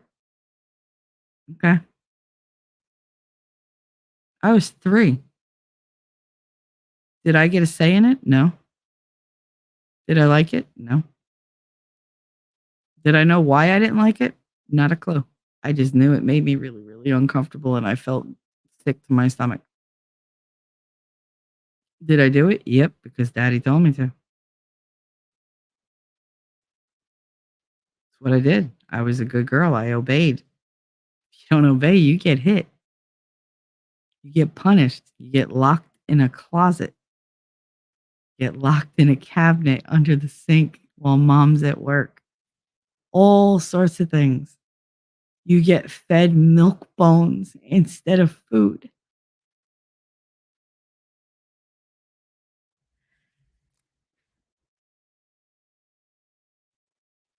I was 11. I had a teacher. He was an interim teacher in the 7th grade. He didn't last very long. Um, he was about 35, 36, I would guess. I was 11. He was a mentor. He was my teacher. I expected him to teach and protect and to promote confidence and to provide safety when I was away from home. Other people described him as friendly, um, fun, smart, really good looking. He was very good looking, which, believe it or not, people will forgive you many, many sins if you're highly attractive. He was outgoing. You know, he was always ready to lend a hand in any kind of like fundraising community thing we had going. They would say, he's a great guy. What was he capable of? Child abuse, child neglect, humiliation. As it turns out, molestation. Not to me, but to one of my classmates that I found out later. I remember when he took a kid in the middle of class and threw him in the supply closet at the front of the classroom, barred the door, and proceeded to throw things in the vent at the top of the door to land on the kid. Thumbtacks, you know, a stapler, scissors. It didn't matter. The kid came out all bruised and cut up and shivering and shaking. And we were all told that we needed to shut our mouths or that was going to happen to us if we didn't learn how to behave. I went home shook and nobody noticed. You know who noticed? My stepfather, daddy. He noticed. He said, what's the matter with you? Nothing. Something's the matter with you. Nothing. Nothing. I don't want to talk about it. No, there's a difference. Is it nothing or is it you don't want to talk about it? I don't want to talk about it. Well, you're gonna. Tell me what happened. I don't want to. And he pressed and he pressed and he pressed and he pressed until I broke and told him. And he was like, it's all right. He was like, that was not right. They shouldn't have done that. He was very calm, unusually calm for my father, for daddy. And for those who don't know me, there's a huge difference between my biological father and my stepfather, daddy. Like, daddy was unconditional love and protection and all that. And he died very, very early on. I was 13 when he died. But huge difference. But he was very calm.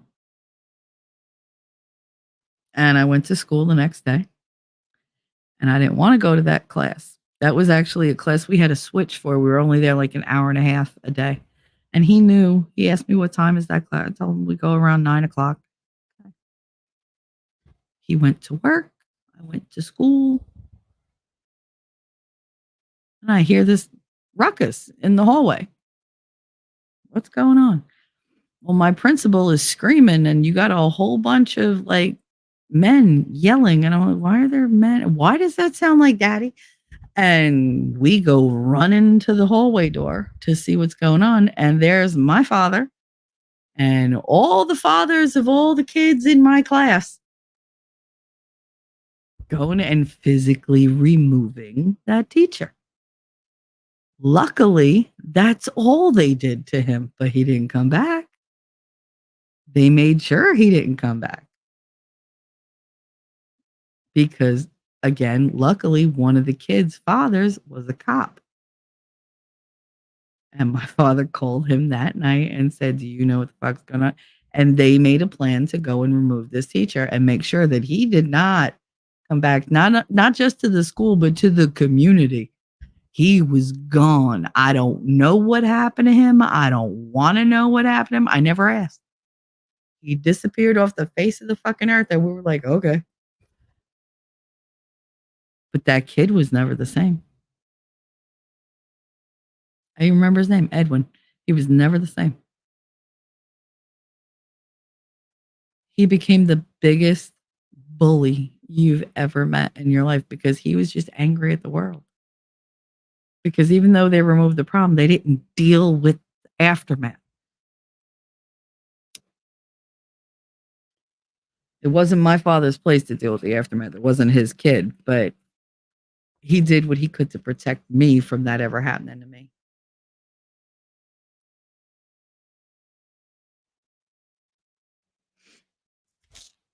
But I was 11. This guy was 35. He was a teacher. Nobody suspected it. Kids knew.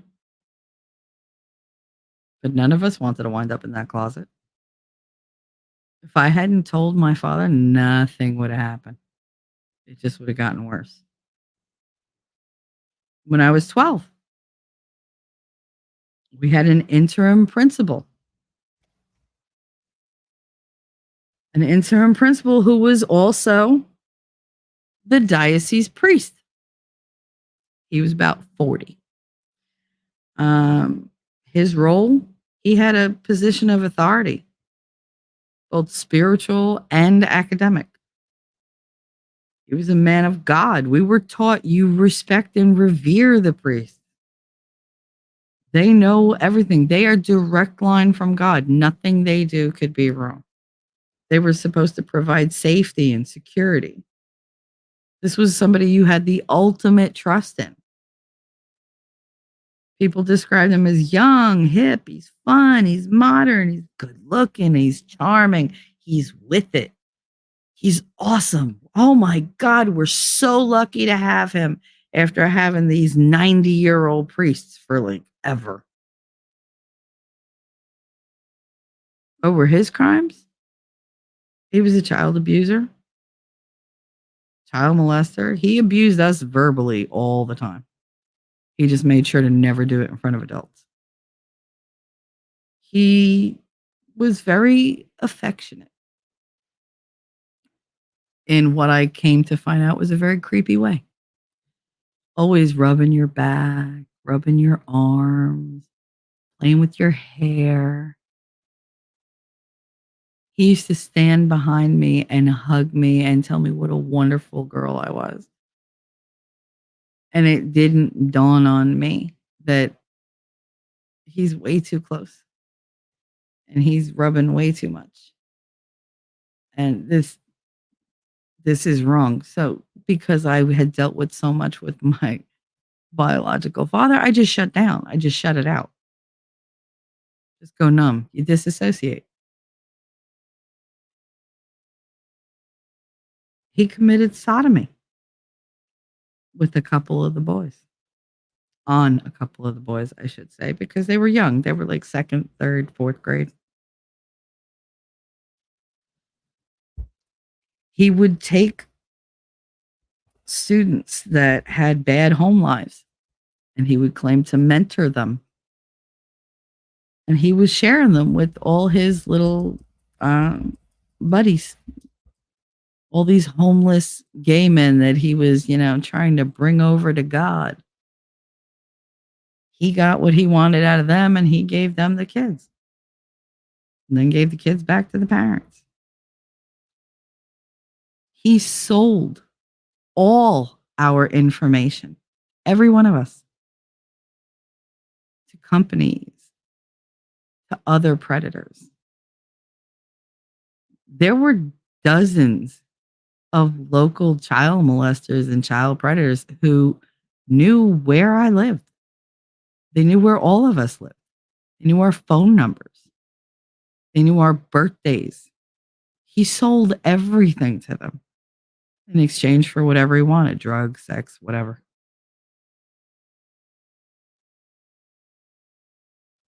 It was his little candy land. He got to do whatever he wanted. A lot of kids did get hurt.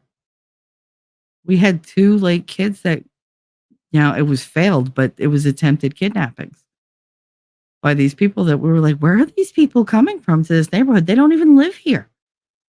Like, why are they coming here? We couldn't figure it out for the longest time. Why everybody's getting followed home. I got followed home. I had a friggin' scary looking dude follow me home for 3 blocks. I had to duck into a fruit store in a panic. I was in the 3rd grade. That meant what? I was 9, maybe 10. Couldn't figure out where that was coming from. It's because he sold our information. He put it out there. I have all these kids. They're here for the picking. When we found that out, it destroyed us as a community. I never saw the church the same again. I never trusted another priest after that. And I didn't find out for like 3 years. I was leaving the school when I found out. Moving on. That fucked me up.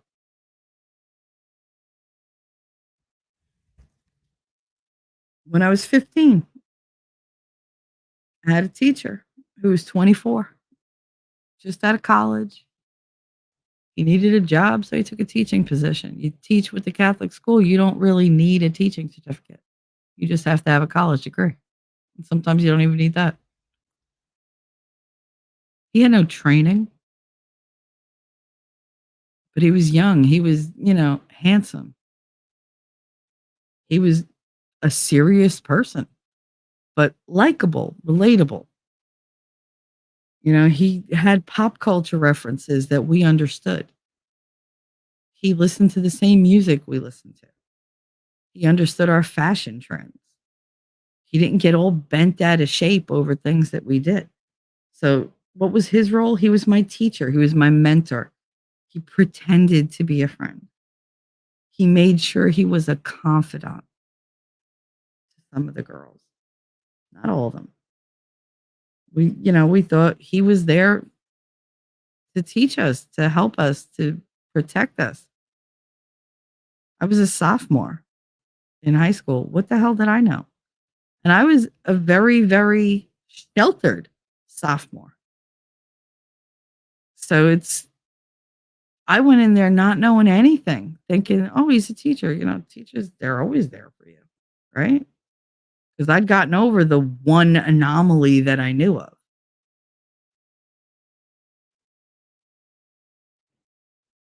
They described him as he's young, he's fun, the kids love him, he's friendly, he's a team player, he's a good guy. He's especially good with the troubled kids, with the girls that have the self-esteem issues and the girls that have, behavioral issues, the girls that don't feel like they have anybody.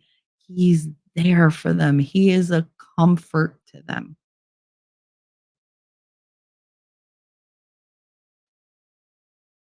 Didn't dawn on me that why is he touching me all the time? Why is he giving me like extra credit on assignments when I'm skipping school like a motherfucker because I'm dealing with the rape that I went through the year before? Why is he talking to me about what kind of condoms he uses? Okay, this is interesting. Oh, he thinks I'm an adult. Oh, what teenager doesn't want to be treated like an adult? Let's meet after school so we could talk. Okay. I was getting special attention from the most popular teacher. And I was the only one getting that attention. How fucking much of an ego trip is that when you're 15? and you just want to be important to somebody.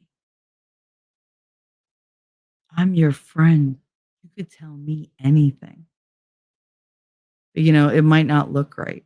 So we can't really like let everybody know. Okay. We'll meet in such and such room.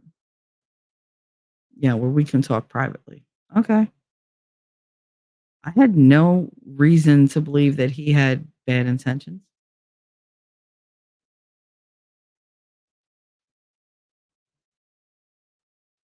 The compliments. You're so pretty. You're so sweet. You're so smart. You're funny. I enjoy spending time with you. You're not like the other girls. You're so mature, but yet you're fun. God, you make me feel good. I'm so proud of you. He's proud of me. I lost my father 2 years before. I got raped the year before, and he was proud of me. He was gentle in his approach. He didn't try anything for the longest time. But there were the subtle touching my hand, touching my knee, rubbing my back, pushing my hair back over my shoulder so that, it wasn't in my face. Touching my face because, oh, you had like some dust here.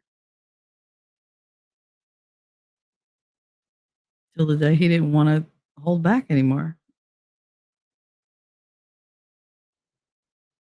I needed a ride. I got in the car. He was right there. He was, come on. We're friends. It's fine. You're safe. I'll get you home.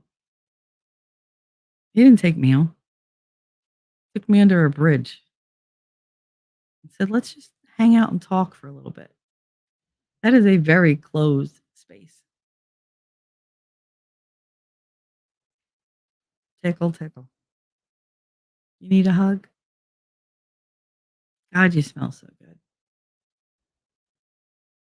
God, you feel so warm. You mind if I'm hugging you? No, I don't mind that you're hugging me.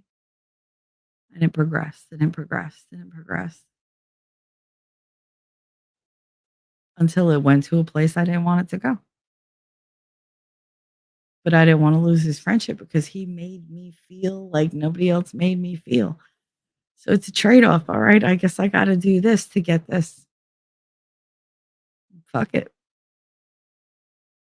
Everybody else got what they wanted out of me. Why shouldn't I just go with it? I mean, obviously, this is what I'm good for. I only have value if I'm providing a service. He ran with that narrative. You're so good at that. You were meant to do that. That's a good girl. That praise always gets me. Always gets me. Because I've never done anything right as a kid up till that point. So you give that praise, oh my God, a whole world opens up for me.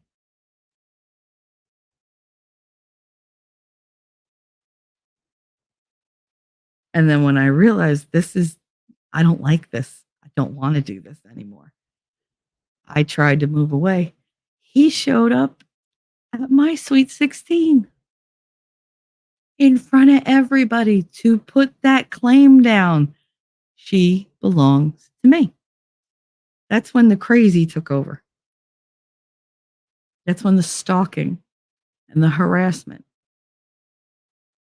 And what did the school do? The school turned around and said, I was the one who tempted him. It was my fault. And they made sure that everybody in school believed that too. So I was the most bullied person in the school because they all wanted his attention. And I got it. And I went and fucked him up. And now he's all weird. And look what she did. And it's my fault. And all right, let's beat the shit out of her every day. So I went from being this sweet girl who never cursed and went to church all the time. And I became a beast. I got mean. I punched the fucking nun in the face, and I got expelled. And what did he do? He showed up at my high school, my new high school. And I had the football team beat the shit out of him. See him years later, he's running for office. I just wanted to be away. I was like, no, I can't deal with it because I couldn't. I couldn't. I couldn't deal with it. And as far as I know, I'm the only person he did that to. Does he still work in education? Sure does. Sure does. Is he still a politician? Sure is. I trusted him. He took months of building that trust. Like I said, I was 15. Fuck did I know? If I see him now, I'll probably stab him in the neck. But at that time, I didn't know any better. But it got put on me. And the only way to have it not put on me anymore was everybody said, shut the fuck up about it and let it go. Didn't happen. Okay. So it didn't happen. And then 17. And that's the last one I'm going to discuss. And these are examples just to show you how easily these people slip into your life and they fool everybody. 17, another teacher. I was 17. He was 50. 50. He was a mentor and a coach.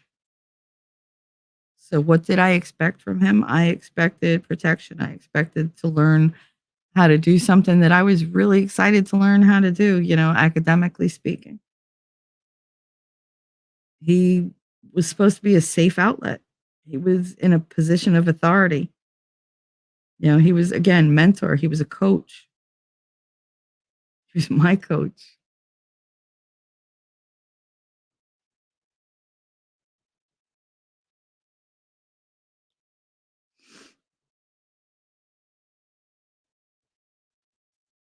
He had authority in that I was applying to colleges and he had tons of contacts in colleges who could help with financial assistance. And my mom had lost her job and didn't have a new one for 2 years, and we had no money. So if I was going to go to college and not drown in student loans, I needed help. He offered that. He knew people. He knew people on committees and boards to help me get into the colleges that I really wanted to get into. But that because of my academic thing with my old high school, maybe they weren't going to take me. I didn't know. I was, again, 17, never left this town except to go down the shore or on vacation with my family. I was never out on my own. Yeah, I worked, but that meant nothing. It taught me nothing. It was, oh, yeah, she's young. Put her in the back and just give her a bunch of stuff that, she's smart. Let her go through all this stuff. I didn't have to deal with people most of the time, unless I was in the station. He wrote recommendation letters. If you weren't nice to him, you didn't get one. Everybody, they knew him for decades.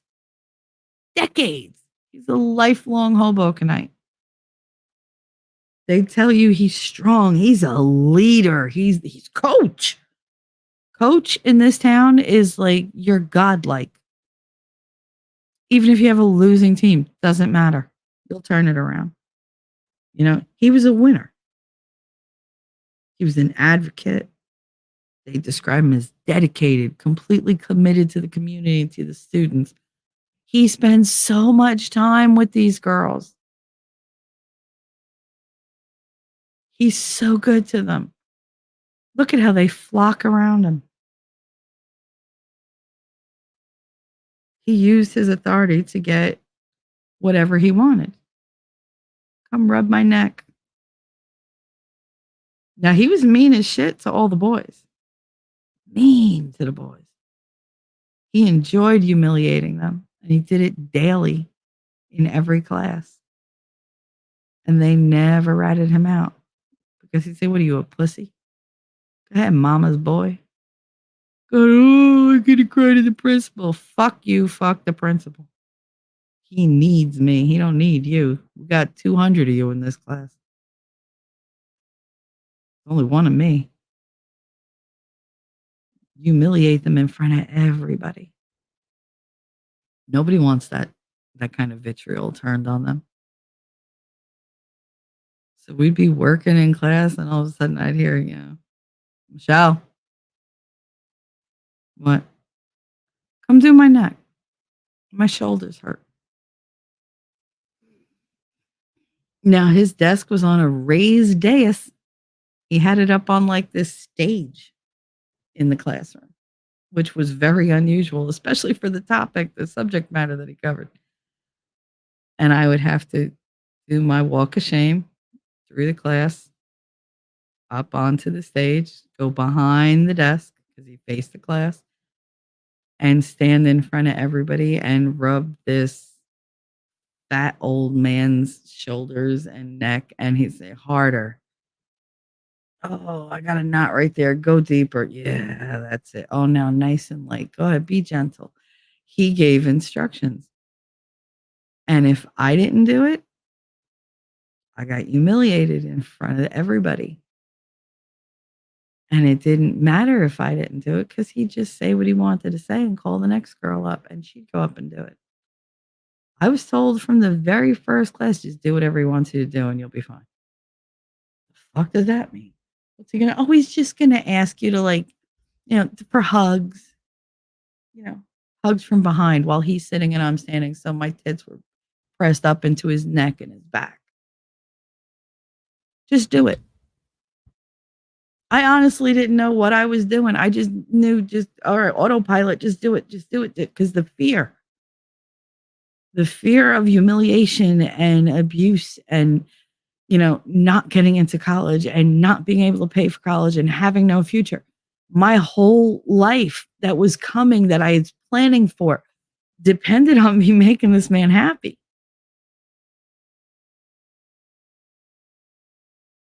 Did I like it? No, I hated it. It made my skin crawl. I remember massaging, and it's innocent, technically. Nothing sexual, not advertently sexual. But I remember massaging his shoulders. And every once in a while, he'd reach up and take hold of my hand, and he'd just hold my hand and stroke it. And the boys in the class that knew me would just stop and look, and they never said anything. They had that look on their face, like a mixture of disgust for him and disgust for me. Some of them had pity. I fucking hate pity. You could see it on their face. What could I do? I had to stand there and take it.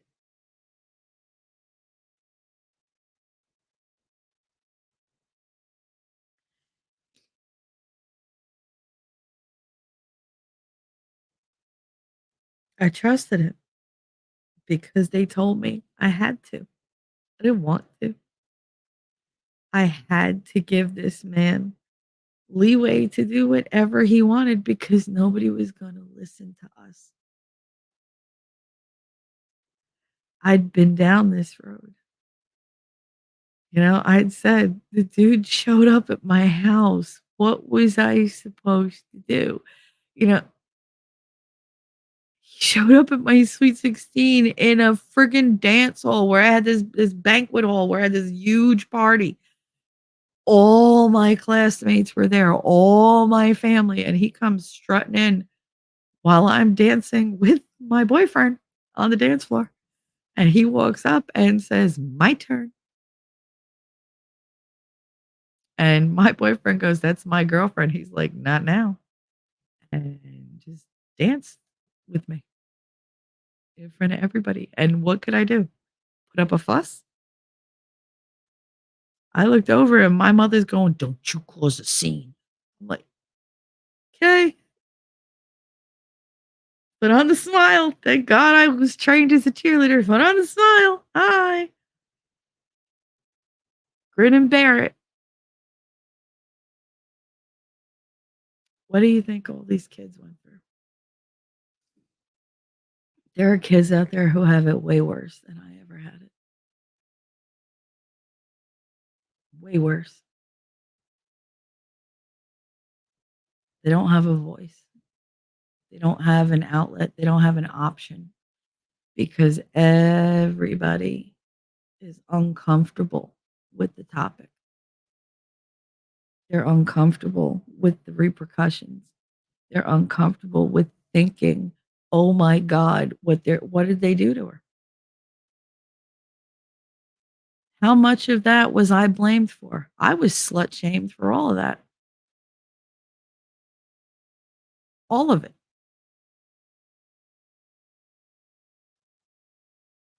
So what did it do for me? I said, "Well, fuck it. They're gonna accuse me of it. I might as well just go do it. Might as well go get good at it." I know I'll take everything that they taught me that I never wanted to know, and I will use that to make myself valuable to somebody because obviously that's the only place where I have any worth. I'll over sexualize myself on my terms. That's destructive. That's what this leads to. It warps how you see the world and it warps how you see yourself. And you blame yourself and you hurt yourself. It's very difficult to get over. It's very difficult to ever put behind you. And it's really difficult to look at somebody and tell them, I love you, but it's okay if you don't love me back. That becomes acceptable to you because you don't believe anybody's going to love you back. Your whole life becomes table scraps. These people go out of their way to make sure you no longer feel human. And you have nobody to turn to, not even yourself, because you hate yourself just as much as you hate them. In fact, I would venture to say you hate yourself more than you hate them because they're sick. They're evil. That's the reason they did it. Why'd you go along with it? You don't understand that you're in your youth, in that naivete, you don't know how to fight back. You don't know what's right or wrong. They're literally grooming you and sculpting you into what they want you to be, and you're not even aware of it. But you'll be that way and bear that burden the rest of your life. See, I can look back and say that was not my fault. But that's recent. I had 30 years of hating myself? Will I ever think that somebody that I love should love me back? No. I'll always accept the imbalance because I'm damaged goods. Who's gonna love me?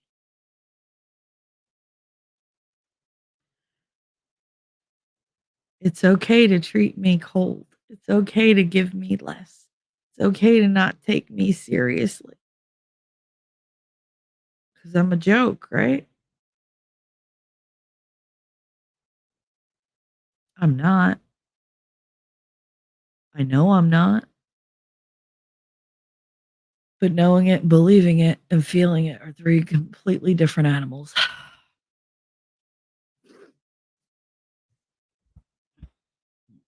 I'm way behind. But that's what I wanted to bring up because I'm not doing this stream just to be like, "Hey, guess what?" Da, da, da. It's not trendy to me. I've lived it over and over and over. So I feel a little bit like, you know, I have a little bit of expertise in the area and a unique viewpoint. And if I can face all that stuff, I think most people can. It hurts. You know what? Every time I face something, it hurts less. It hurts less. It has less power. It has less of an impact on everything I do. And it gives me more insight into the things I've done that I don't want to do again. Why I did them. If I know the root cause, if I know why I had certain behaviors and certain actions, I can alter my life to not do it again.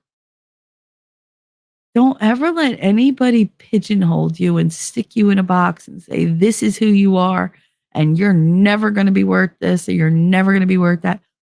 Fuck all those people. You get to be whoever you want to be. It just takes work and it takes time. It takes compassion for yourself, a love for yourself. You don't have to love yourself right away. Start to like yourself. Look at yourself in a positive way. Find the positive things. I tell you guys all the time, I can find beauty anywhere. I can find good in pretty much anything because I've spent my life trying to battle the negative. Not so easy when I look at myself, but at all of you, like, that's why I think you guys are always amazing. You're like, stop. No, I mean it. Like, you have no idea the things y'all have been through. And I still see the gentleness in you. But then y'all have warrior spirits as well. You're all complex and amazing and beautiful. And I love every one of you. It's not a corny statement to make. It's not a blanket statement that I don't stand behind. I have a lot of love to give because I just have a lot of love to give.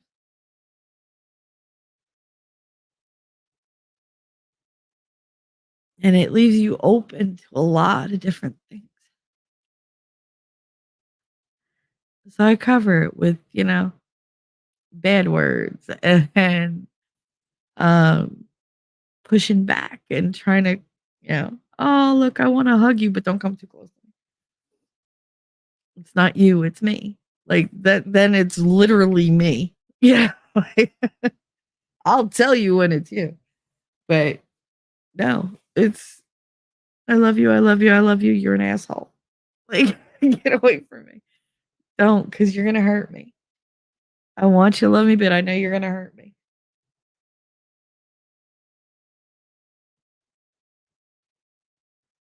I love you. You don't have to love me back. It's okay. I know it's hard. It's hard to love me. I'm a lot. It's hard to not walk away from me. I'm a lot. I never expect people to stay in my life long because I'm a lot to handle. There's a lot of landmines to walk around and blow up on purpose.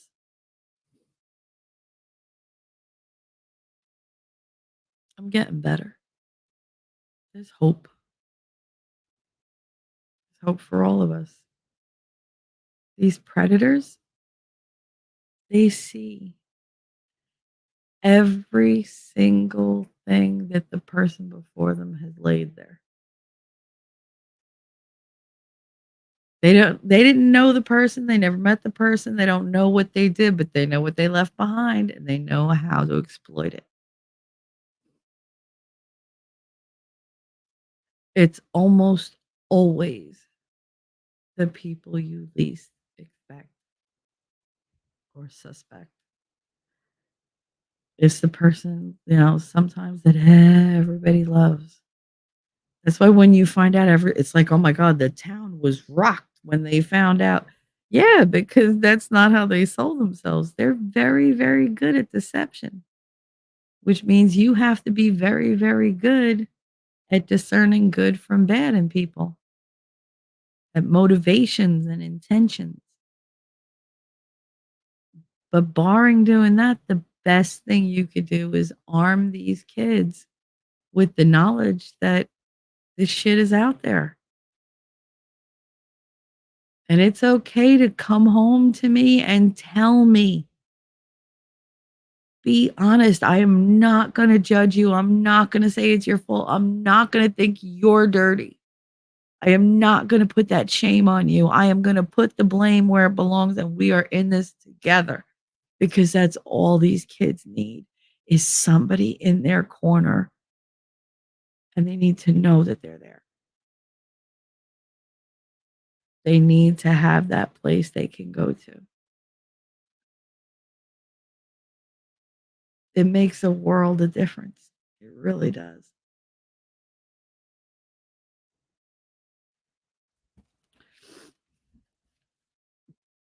All right. I gotta catch up.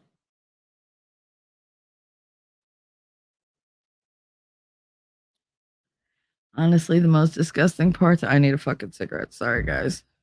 That was unexpected and a lot.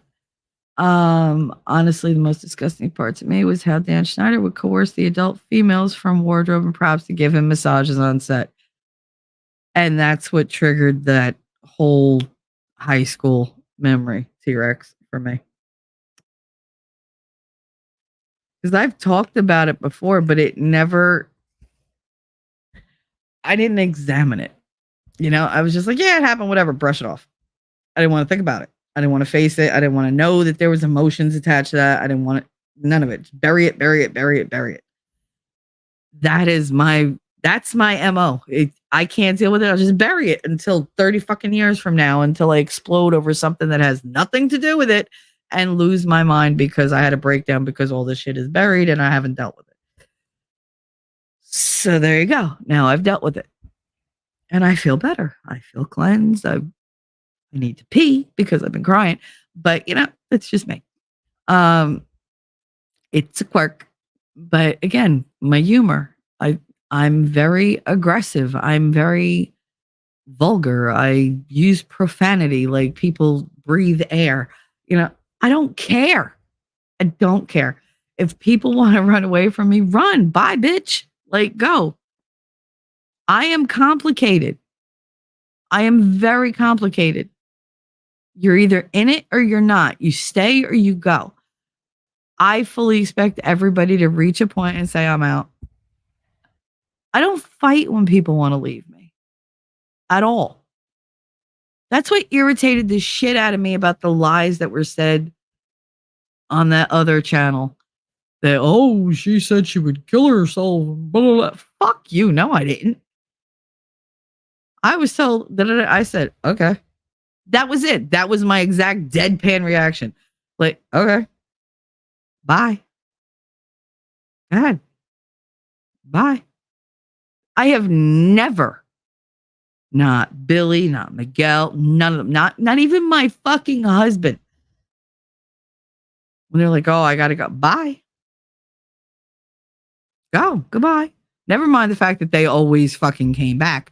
And I evidently ultimately would be the one to leave. But they were always, I can't, I don't feel this. I don't. All right. You're not mad? Nope. Do you care? Nope. Are you upset? Nope.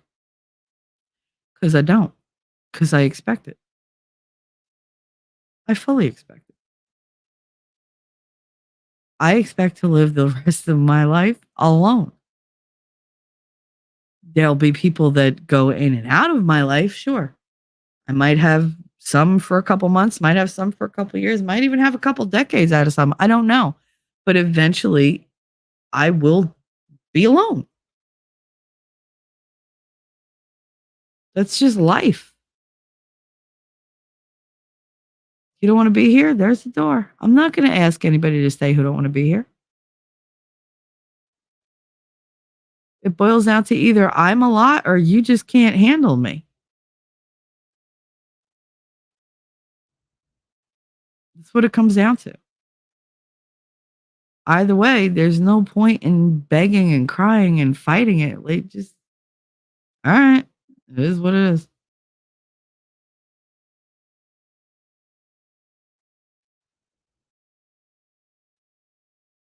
It is what it is.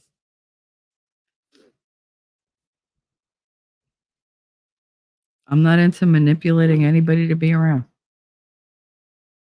If I manipulate you, it's for shits and giggles. And I'm fucking obvious about it. But for like to get things out of somebody, no.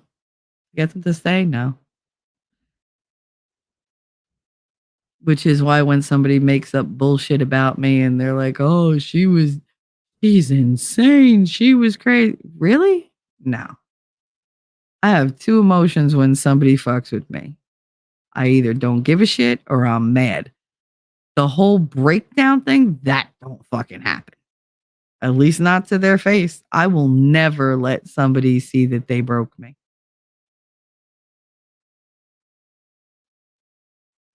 Ain't gonna happen. Oh, she begged me. Your motherfucking begged you. I didn't beg shit. Oh, she threatened me. No, I didn't. No, I don't think we should be friends. All right. I don't think we should do this. All right. I don't, like you. All right. I don't give a fuck. I don't care enough. Because somewhere in that relationship that I know we're having, whether it's friendship, platonic, sexual, whatever, I know it has a shelf life. I just don't know the expiration date. When I sniff the milk and it's sour, I throw it out. I don't cry over it. Same thing with the relationship. If it's reached its fruition, it's done, it's over with. Nothing I say or do is going to change it. I just accept it and let it go. Most bad things in my life, I learned to just go, all right, bury it. Bury it. So yeah, the whole part with the adults and the way he had two women like working for one salary, again, that's not out of the ordinary to me. Being exploited and taken advantage of, that's not new. It's a predatory behavior. It signals other people that you are open to manipulation, that you're willing to, you know, be used and not say anything because either you're too scared or you just don't have that type of self-esteem enough to say, hey, you can't treat me like that. Or you don't know any better because it's just the way it's always been. You're conditioned to believe that it's normal. These kids are conditioned to believe that that shit is normal. It's part of the job. Do you like your job?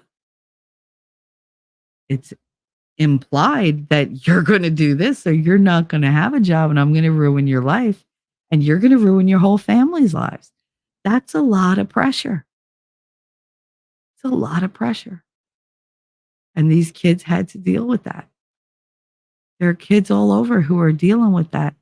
How many, you ask any survivor of childhood abuse, what's the one thing that they were always told? If you tell anybody, I'll hurt such and such. If you open your mouth, I'll hurt such and such. If you tell, you're going to lose out. Who's going to believe you? You're a kid. Nobody's going to believe you. These people need me. You're just another kid. These people love me. They fuck with your mind. They fuck with who you are, your worth. They take a photo of you and they bastardize it until you can't even recognize yourself.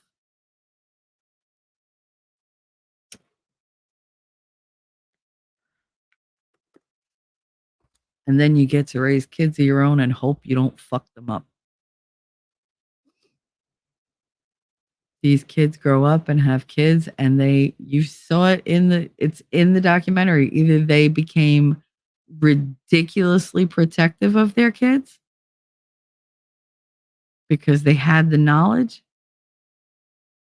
or they just, they became what they hated, or they became permissive, dismissive. I don't know. Maybe I'm the fucked up one. I just think that some of this stuff in the documentary was grasping at straws. That's because you haven't lived that kind of life. So don't go there. Don't. Because I will fight you on that one. I am not going to let the whole Amber Heards of it weigh in on that. I'm just not. I believe it was more sinister than jokes being made to go over a kid's head. It was to mold the youth of what's going on today. Yeah. You turn little people into little adults and you make everything permissive. I don't know. He was fully close to 4 feet away from her. They were filming what? See, but you think things are okay and they're not. It is not appropriate. And it opens a door. All they need is a toe in the door, and it makes the way for every other predator to get their way in there. So don't say they're grasping at straws unless you have lived it. Unless you were the victim of something like that, you can't make a judgment call on that, T-Rex. I'm sorry. I will fight you on this. You are young and naive. You said, maybe I'm young and naive and I don't have children. My perspective will change. You have no idea how easy it is for them to insert themselves into people's lives and be the hero. They're the hero to the parents and everybody else. And to that kid, you have no idea what's going on. Sorry, but you just don't. And yeah, I'm sorry, Shelly. I love you. I love you too, honey. So many people in your life make me want to upset. Don't be sorry. I mean, I'm here. They're not. And believe me, karma's a bitch. Karma's a bitch. It made me, I think, a better parent. Maybe I was a little too overprotective with my kids. But I'd rather be overprotective and keep them safe than just kind of like throw them to the wolves like my family did. Here's your hat. What's your hurry? Yeah, go ahead. Go play in traffic, kid. Go ahead. Just assume I'd be all right. T-Rex, in my opinion, that's what it was supposed to do, missing the bigger picture, focus on the individuals instead of realizing it's a systemic problem all the way from the top to the bottom. Yep. There isn't only a few to blame. Every writer, cameraman, costume designer, prop designer, makeup, hair people, not to mention the people that were there to protect, like parents and tutors. Yep, there's just too many to blame. Yeah, because they make it acceptable. It's for the greater good. It's because we have to work as a team. It's to keep everything flowing. The show must go on. All those fucking platitudes, they take good platitudes and they apply them in a very negative situation. I agree it's a systemic problem, Les. I just think that they could have focused more on this.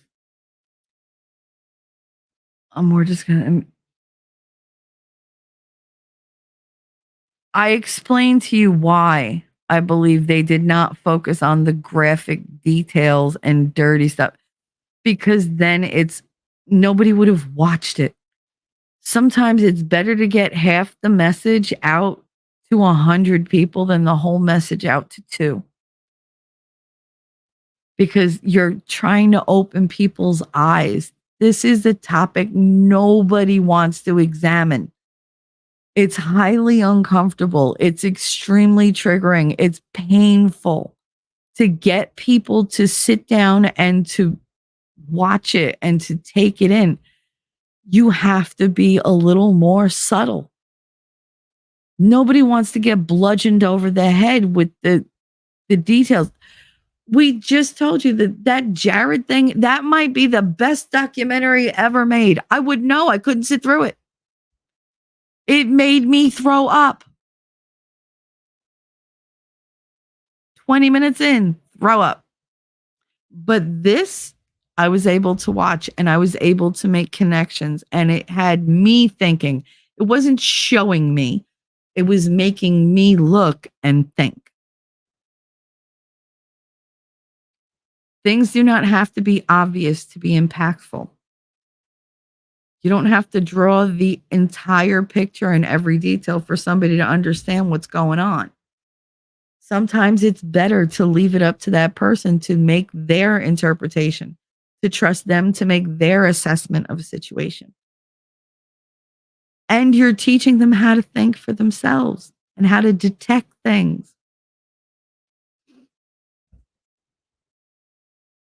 To be salacious and disgusting and explicit is not always the way to go.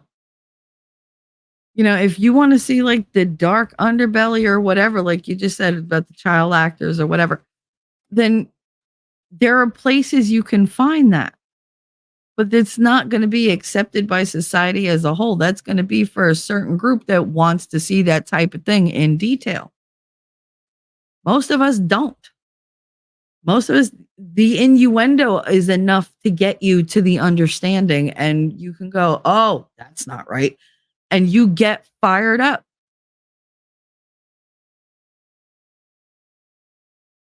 You hate my father for what he did. Like, you literally are disgusted by my father for what he did. But do you know what he did? No, you don't. You know a general idea of what he did. Do you know specifics? No. Do I want you to know the specifics? No. Because I don't want you to think that. I don't want you to have that visual every single time you ever interact with me. And that's what'll happen. Believe me, those images don't leave you.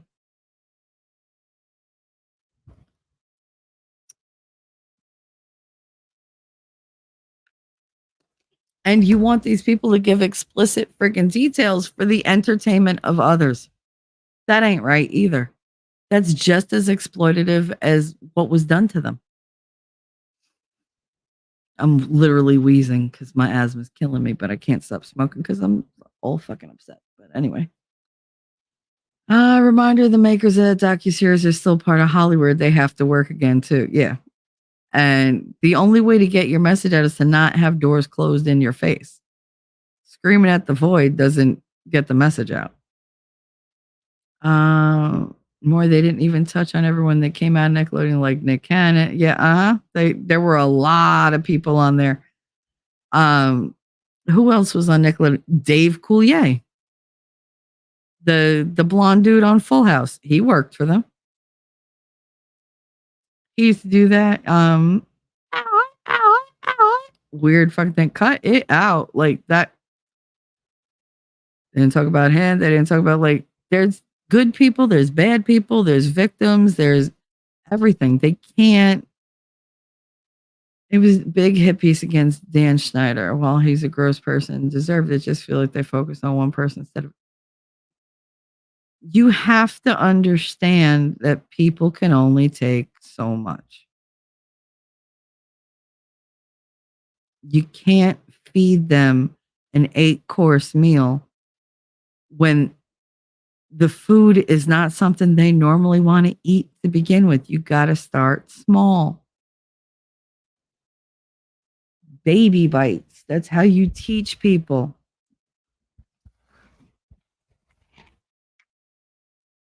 I gotta have a drink. Wait.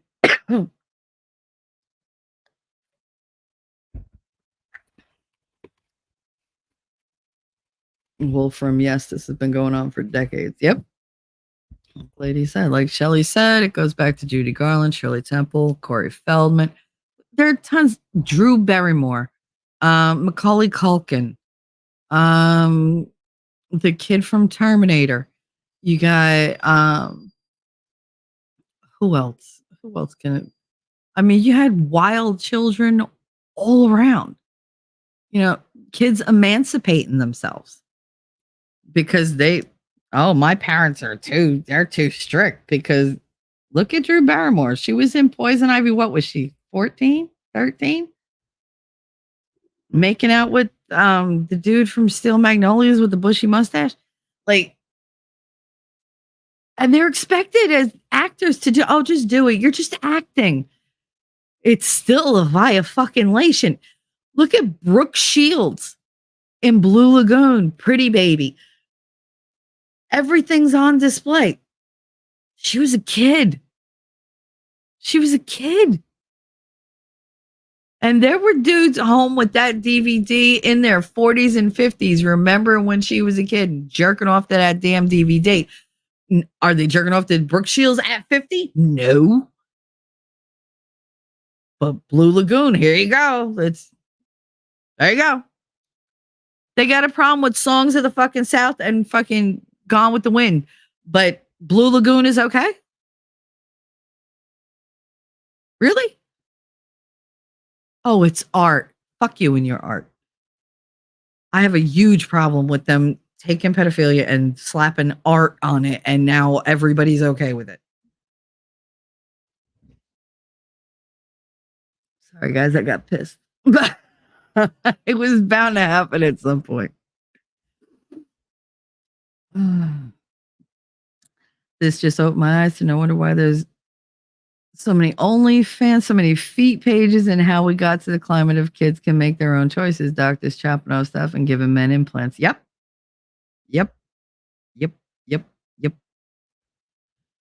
Wolfram said, great. Just love to hear your thoughts. Yes, I do. Oh, Wolfram, thank you. You sent me a super sticker. What is it?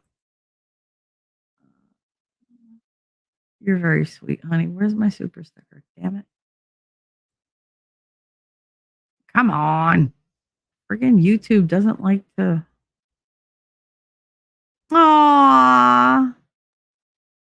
No, I love you, Wolfram. You're so sweet. You really are.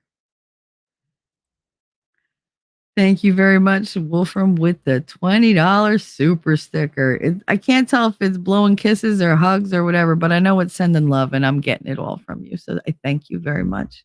And I'm sending love right back at you. Mike is here. Again, I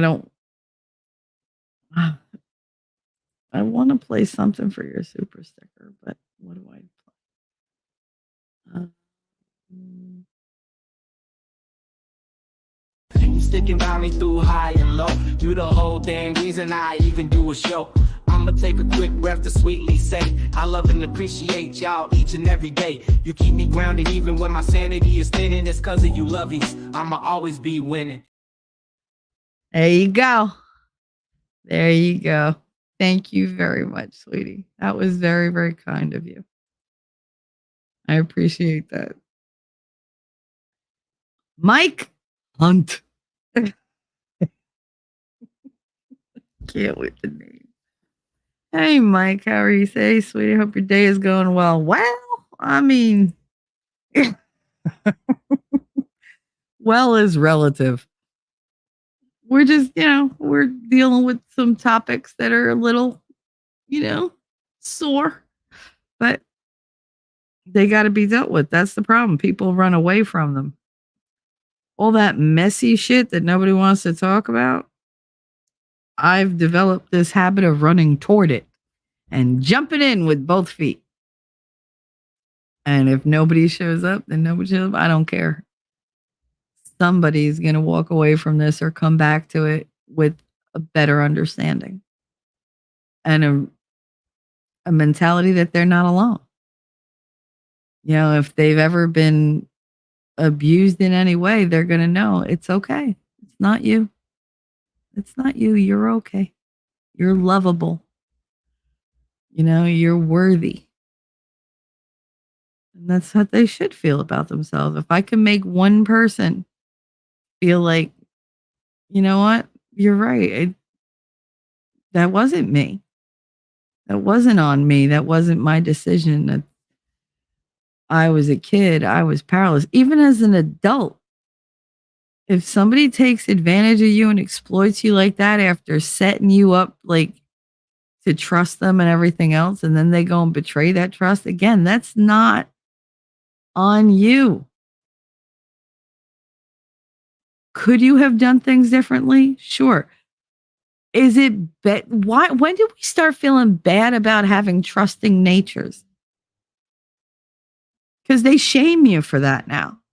Well, you were the idiot that believed him. But what did he do that made me not believe him? What was I supposed to do? Just be psychic about it and know it? Like what was I supposed to do? I gave him the benefit of the doubt. I gave her the benefit of the doubt. I'm sorry, I'm a decent person who likes to give people a chance. Well, now you suffer the consequences. Well, you know what? I guess I did. You know, we're so into making people feel like it's their fault when it's not. You know, you try to be a good person. It's just there's a lot of not good people out there that you got to come up against. And you learn as you go. Shit, I'm going to be 50 and I'm still learning every minute of every day.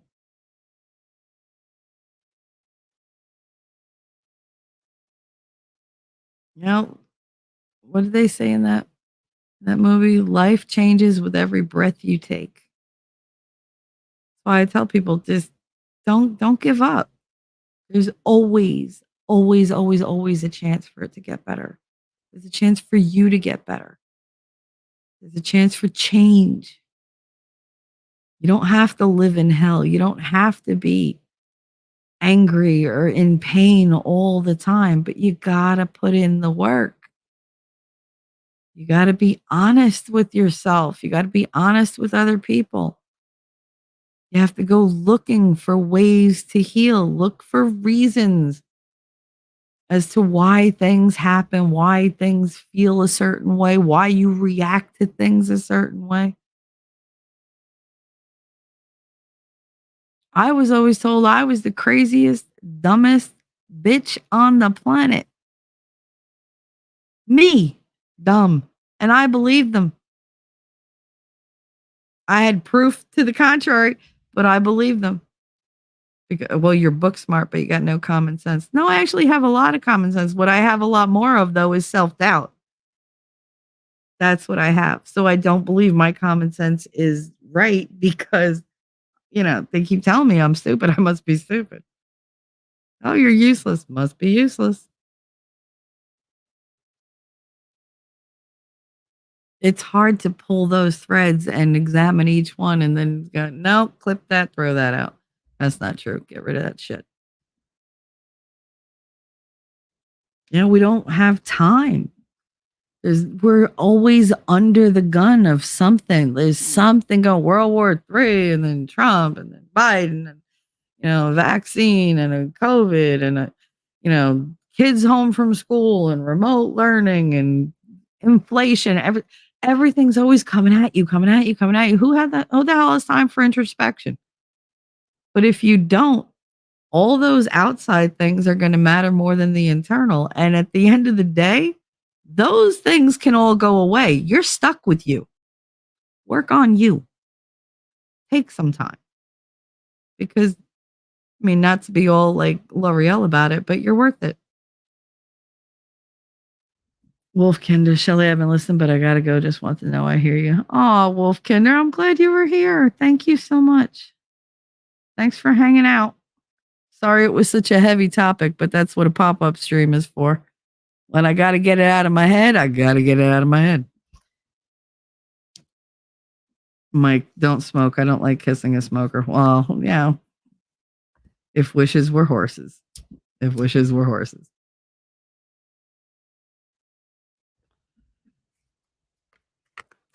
The fact of the matter is, I'm here, you're there, and I'm taken. So there you go.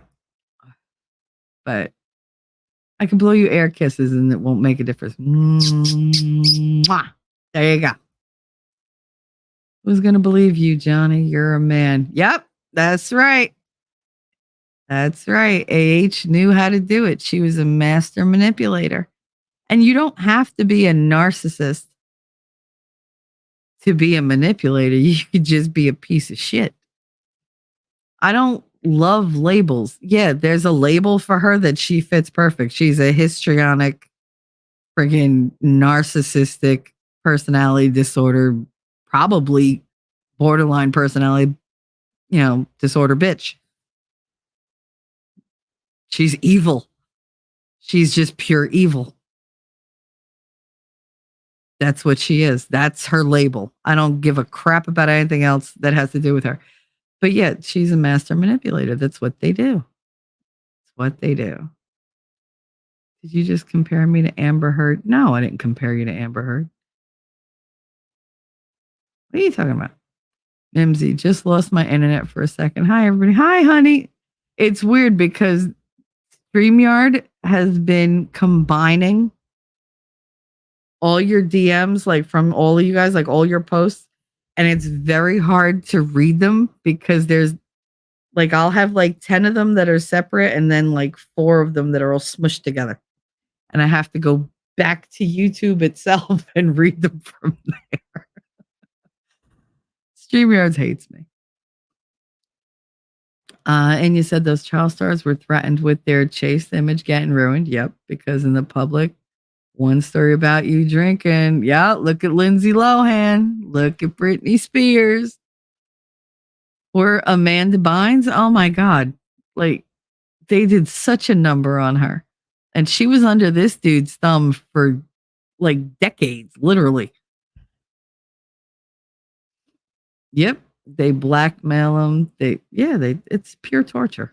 Pure torture. You are under somebody else's complete control and you have no autonomy of your own. You belong to somebody. You're their plaything. And they're going to do whatever the fuck they want because they don't have any guilt. They don't have remorse. They don't have a conscience. So they're willing to do anything. And other people are like, oh, I can't believe that's because you have a conscience. You can't imagine a person doing that to somebody else. Good for you, but it happens. It happens all the time. So while you say, oh my God, I can't believe that, that's extremely negative to say. It's better to say, something like, oh my God, that's such a surprise. I think I might need a little more information though, because I'm not used to this sort of thing. I don't know anything about this. I need to know more about this. To say, I don't believe right away that person, you have just shoved a knife right through the heart of the person that it happened to. Because that's the biggest fear that we all have is nobody's going to believe me. Even if you say, I believe you, I just can't believe they did it. You're still saying, I don't believe you. I doubt you. That opens the door to people like Amber Heard who can manufacture the entire story in a way that you can believe because you can relate to it because you saw it in a movie. Why do you think she mimicked all those goddamn movies, TV shows, book lines, everything? She took all these, well-known things, put them all together, and here you go. Because you've seen it before, so it was believable. The thing was, she didn't count on herself being such a bad actress and having to say it in front of everybody. So we could see that she was a bullshit artist. But when you're just reading it in an article or reading it in like on Twitter or whatever, oh my God, it strikes a chord because you've seen it play out before in a movie, but you've experienced it as an observer. It's believable. But when she sits there and there's not a tear in her fucking eye and she comes in like, swinging her dick around, you realize, oh, wait a minute. No. I know this part too. This is where she's a bad actress. Oh, okay. I caught up now. It's different. The classic movies used to imply things. Yep. Sex, murder. Yeah, they never did explicit. Never. Hell, half the terror of Jaws was the fin. You didn't see the shark until like almost to the end. You didn't see the whole fucking shark. And all you needed was that fin and a dun dun dun dun. Dun dun dun dun dun dun dun dun dun dun dun dun. Which was scarier, Vader with the helmet on or Vader with the helmet off? You don't need all the details to have the impact. Sometimes it's better you don't see the whole thing. 89 minutes behind the stream, so I was responding to something a bit ago. That's all right, Anya. It's all right because I'm always behind. Just saying. Side note, I used to love Drew Barrymore since E.T., but can we talk about her talk show? Has anyone seen her talk show? I've only seen clips. I was gonna watch her talk show and then she kneeled and thanked Mulvaney, and I was like, yeah, no, fuck that. I was done. No, I was done. I was like, yeah, no, I'm not even gonna tune in. Like, I can't. You fucking sell out. Like, I can't.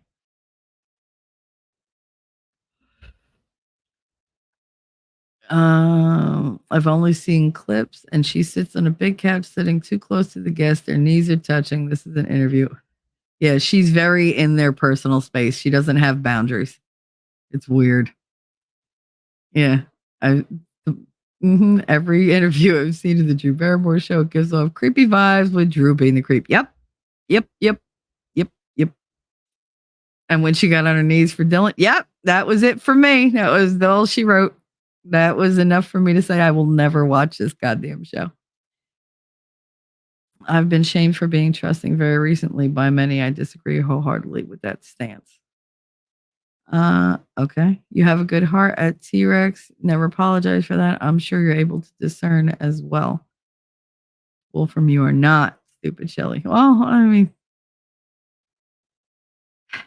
sometimes I believe the wrong people because I never learned how to believe the right ones because I didn't have a whole lot of experience with people who didn't wind up hurting me. Oh, snap it, Mimsy. I missed that one. However, any clip of her show, Crips in the Creek. Yo,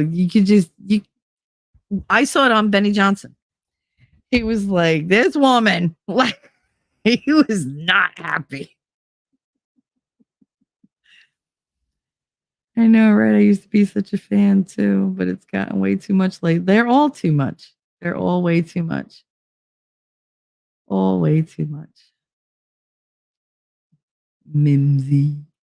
Okay, now I can sit a spell. My kids are finally down for a nap. Awesome.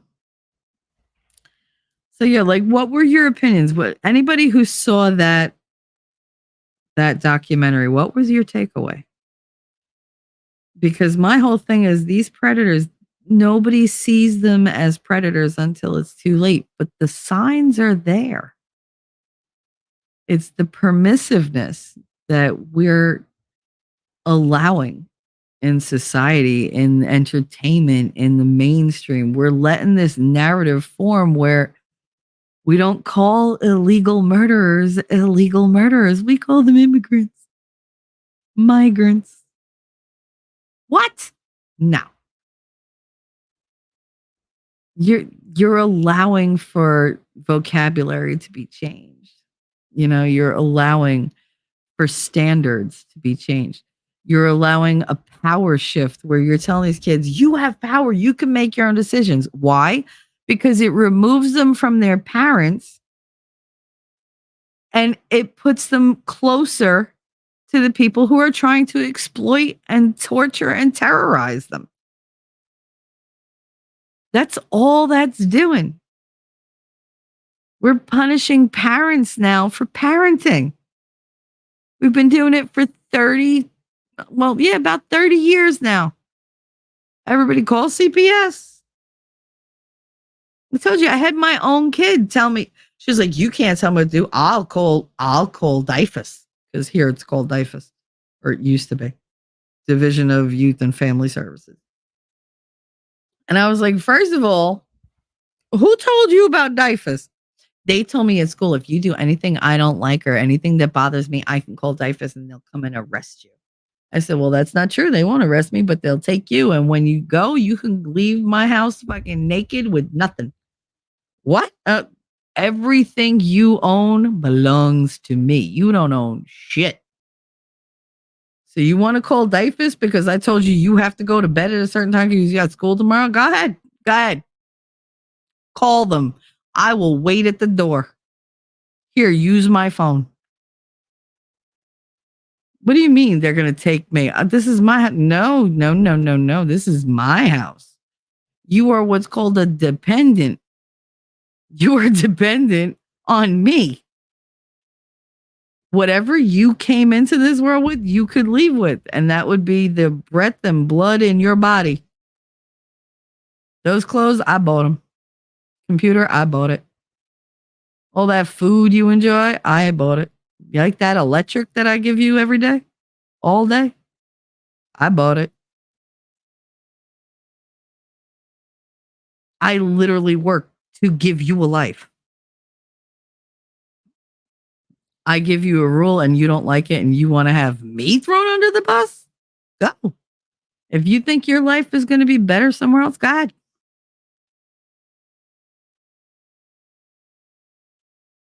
She never threatened me with that shit again. And when my son grew up and they told him the same thing and he came home and he was like, did you know that I was like, just remember, whatever you came in with, you leaving with.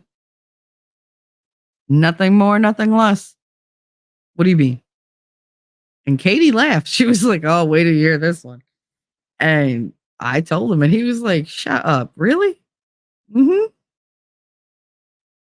Oh, I'll stay here then. That's all right. That's what I thought. Like, it's not too bad of a rule, is it? It's a rule meant for you. Just because you don't like it don't mean shit. There's going to be a lot of things in this life you don't like. You have to do them. But why do I have to do it? Because it's part of growing up. You have to follow a schedule if you're going to have a certain kind of job and you expect a certain kind of pay. There are things you have to do. And then there are things that you could say, no, I'm not doing that. That's wrong. It makes me uncomfortable. I don't want to. You could tell me you don't want to go to bed. It doesn't change the fact that you're going. We might negotiate. You don't want to go now, but you have to feel like you won. All right. How about we give you 5 minutes? Okay. This way we both win. See, my son knows the subtle art of negotiation. I'm just coming into the whole art of negotiation because of him. Because all my life, I've either done what I was told or people did what I told them. That was it. There was no negotiation. There was no a little for you, a little for me. No, it's either this way or that way, and that's it. End of story. He's the child that I'd say, he'd say, but why? I say, because I said so. That's not a reason. And I had to stop and think, oh shit, well, what am I going to say? Like, what do I say to that? But not all kids are like that.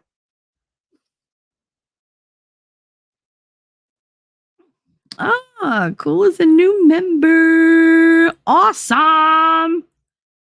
That is awesome. Okay, wait. So, when you become a new member, you get the welcome. Even though you've been here every day, every show, which I love. But now you get the song. Welcome to the madhouse, we be running muck. Keep it all real and we don't give a fuck. World gone crazy, we here dancing in the rain. Welcome to Shelly's house, we just a little bit insane. Bring your real self, I ain't asking for more. Except one thing, leave your bullshit at the door. There you go. Can't say it better. Can't say it better.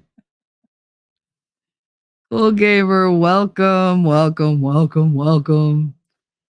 to the familia, to the crew. Even though you've been here the whole time, but that's all right. I love it. All right, so I've got caught up.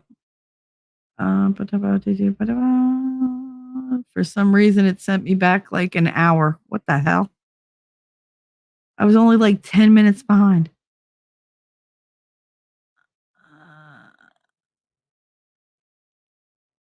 Wolfram said, just like it was always denied, but everyone knew of the casting couch. Oh, yeah. I mean, come on. Who didn't know what the casting couch was? The fact that Weinstein did it surprise anybody? No. None of us were surprised. What we were surprised at was that they all stood up and said, he did it. Because nobody ever like stood up and said it before. And if they did, they were quieted real quick. Real quick. God, poor Judy Garland. The woman died addicted to like alcohol and pills. But who got her addicted to pills? They had her on diet pills when she was like 10. Because she had a round face. Children have baby fat. That's what they have. They have round faces. As they get older, they get more chiseled features.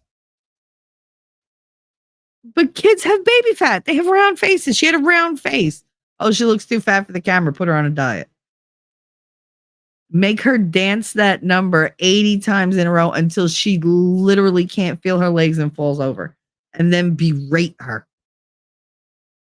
And make sure the parents aren't around when you're doing it. And if they are, make sure they're on board.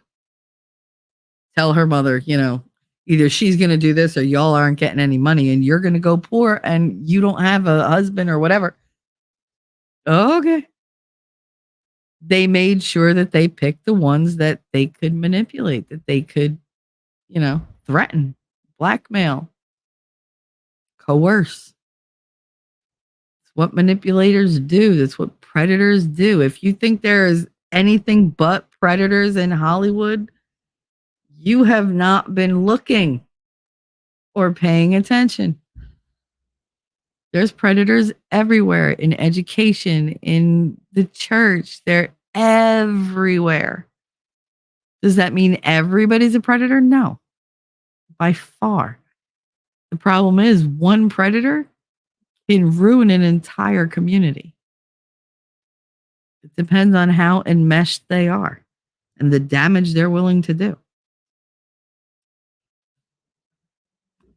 I guess my thing is the whole thing attempted to ruin my entire childhood. Why did it ruin your childhood? Are you kidding?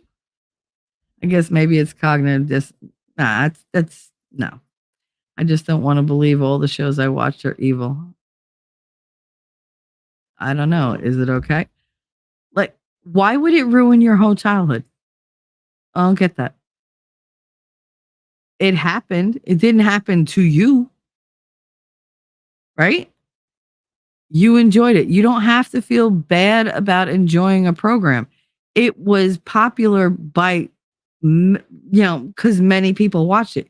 You're not the only one who enjoyed it.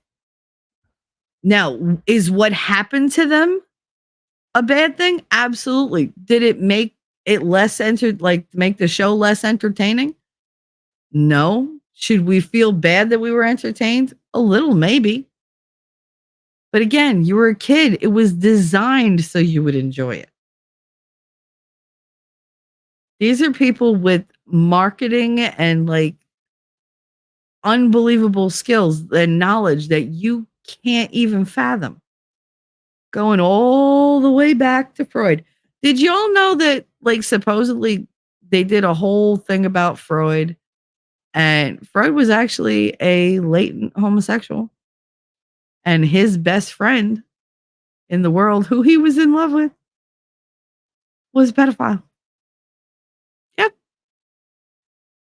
And to make his best friend feel normal, he came up with all these theories that sexualization starts as children. Right? Because children are capable of sexual gratification. Again, like I said before, it is a biological answer to stimulus. It is not who you are. It does not make you a bad person. It does not mean that you enjoy sex as a baby. It doesn't mean any of that. It means your body said, oh, look, nerves. Somebody stimulated my nerves. This is the reaction. It is programmed into your friggin' biology. You cannot be held to blame for that. But Freud came along and said, no, it's not your biology. It's in your brain. It's in your psyche, because secretly, hidden, deep down, every girl wants to be with their father. Every boy wants to do his mother. That's a bunch of bullshit. Why did he do that? So that this guy being attracted to, minors, he didn't want him to feel bad. No, it's not you. You feel this way as a natural response to these children who feel this way. You're extremely sensitive and picking up on what they truly want. That's the bullshit he was selling. Anybody who smokes is orally fixated because they want a penis in their mouth. Whatever. I mean, in my case, it might be true. But, again, not so. I did not like lollipops as a kid because I felt the need to suck on an appendage. Sucking is a soothing motion that you learn as a newborn because your body goes, I'm hungry. I want to breastfeed. Suckle, suckle, suckle. Where is the food source? And it goes looking for it. That's why babies root around like that. Kittens root around. Puppies root around. Is that sexual? No, it's survival. It is a biological need. But Freud turned around and made it sexual to make it okay for somebody to say, well, they wanted it.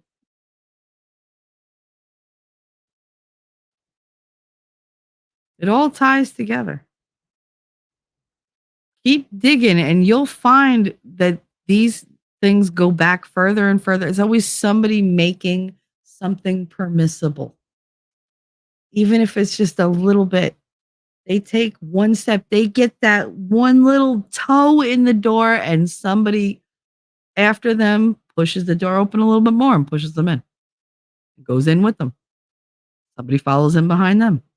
Pretty soon you got all these people going through this wide open door that doesn't even faze you anymore. Because you're so used to it. You've become accustomed to it. That's why they call it grooming. To separate an artist and their art is like, okay, is it okay to listen to Michael Jackson? Is it okay to listen to R. Kelly? Is it okay to have fond memories of the shows? Why wouldn't it be? Why wouldn't it be? When you listen to R. Kelly for the first time, you didn't know any of this stuff about him. When you listen to Michael Jackson, did you know any of the rumors about him? No. Did he go out and say, hey, guys, by the way, this is what everybody thinks I'm doing, and now I'm going to start my music career? Michael Jackson was an exploited kid himself. Joe Jackson, his father, was an asshole. He was abusive as hell to Michael and his brothers and to the girls, to LaToya and Janet. This was a music and showbiz family. That's how he made his money. He exploited his children. Dance, dance, dance. Let's go. He cracked that whip. He made sure they performed. He didn't give a shit about their education. He didn't care if they were tired. You stay thin, you stay attractive, you stay on key, on pitch, and in step. And you show up and you do what I fucking tell you to do. And they did. And they hated him for it. Not one of them is a friggin' well-rounded individual. They all have mental issues in one way or another. Some more than others, but they all wound up fucked up. Why? That's why.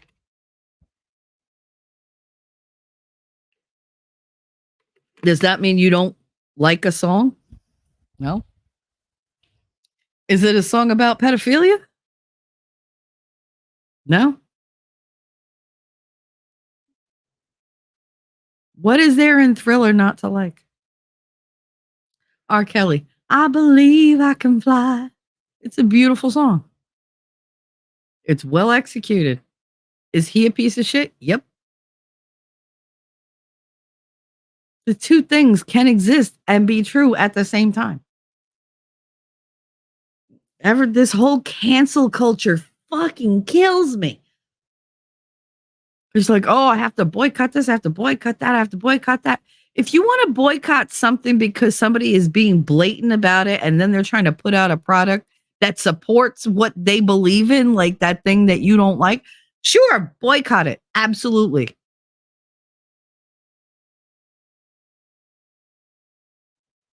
But music, art is something you're looking at. If I'm looking at something that is definitely over the fucking line, then I have a fucking problem. But if I'm listening to a song about, I don't know, butterflies and shit, like, why would I feel bad about that? You can enjoy whatever. You shouldn't feel guilty about like art that you enjoy. It's just they're not putting that message of what they've done into their music. There's a separation. What do they say? Hate the sin, love the sinner.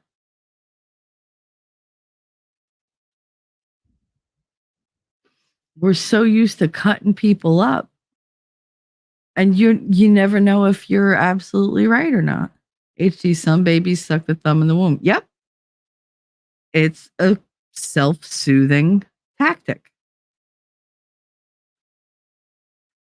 I'm a Jungian school of psychology studies. Yeah, he was just as much of a quack, just so you know. Just so you know. Like all these, like the whole female hysteria thing. Okay. Rather than actually think about it and say, okay, these women are horny and an orgasm would make them feel better. No, they said they have hysteria because they have, uteruses, and either we're going to do a hysterectomy and take their uterus out, which takes away their libido, or we're going to create things to manually manipulate them so that they, can get excited and purge themselves of the feeling. Can't just say, bitch, gotta come. No, because if they said that, the woman would go home and do it herself. No, it's more humiliating to call her in for a session, have her lay on a table and have 4 doctors around her watching her and taking notes while you're doing it to her. Yeah, because that's not humiliating. Mm-hmm. Jung was an idiot. But anyway, but so was Freud. And I love Freud, but he was still an idiot. I don't love their philosophies. I think they're fascinating. I just do.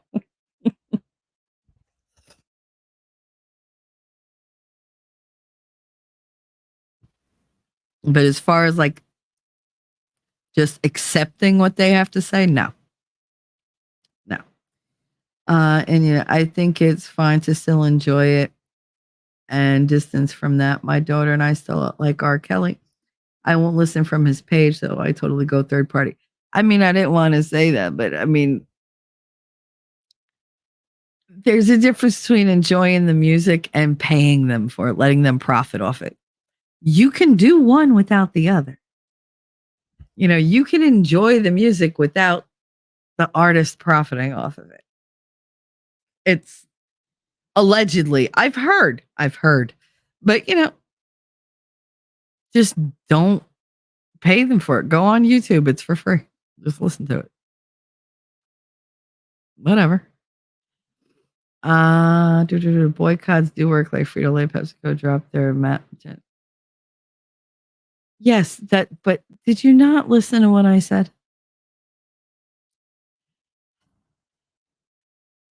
See, you want to be obstinate sometimes. It's like you just don't want to listen to the whole thing. You get stuck on like one part of a sentence. It's so frustrating. But yes, boycotts work. I'm not saying don't boycott. But what I'm saying is you can't wait 40 years and say, "Oh, I hate everything they've ever done because of who they are," when that's not what's in what they've done. See, like Frito-Lay and everything, they're putting that message right now into the thing, and they're supporting things that they shouldn't, which, yes, boycott to stop the behavior. But to say, oh, this guy did this like 30 years ago, or he did whatever, or he did it today, but I really like a song that he did like whenever, way back. Oh, I can't listen to that now. Why can't you listen to it?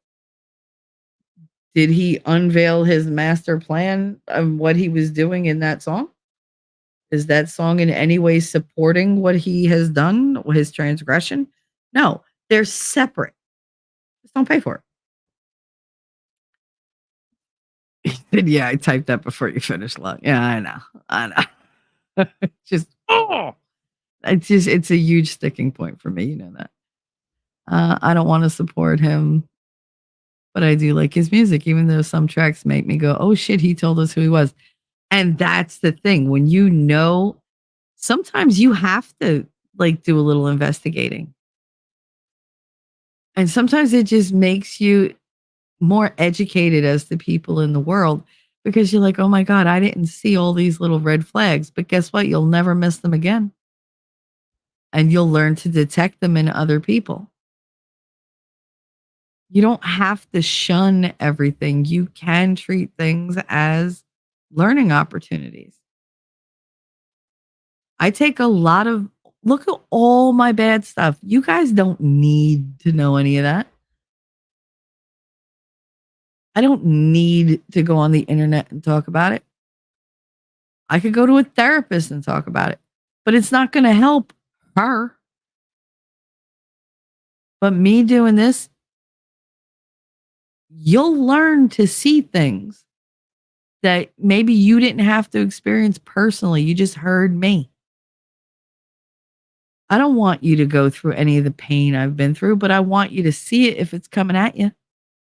How can I do that? I tell you that I've been through it. I describe it.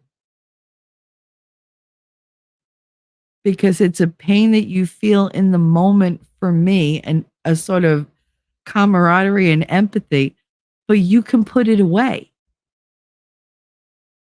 And if you see it later, your memory goes ding. Remember when Shelley said da da da da? This is a lot like that. Ooh, and you wouldn't have seen that before.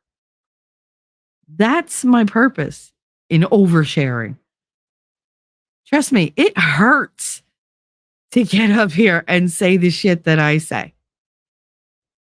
And it can be humiliating when people call mine like the emotional channel. And, oh, it's chick channel. Fucking hate when they say that. Because now you're just saying like only chicks get abused? No, men go through it. Men get hurt all the time. But you can't, a lot of guys just can't let themselves show sensitivity, show that they've been hurt. And I get that.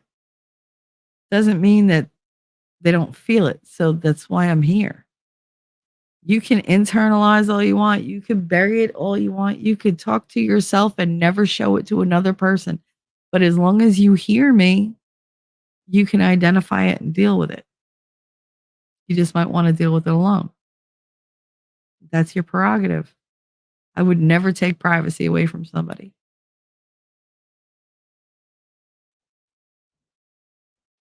I overshare so that people who can't share don't have to.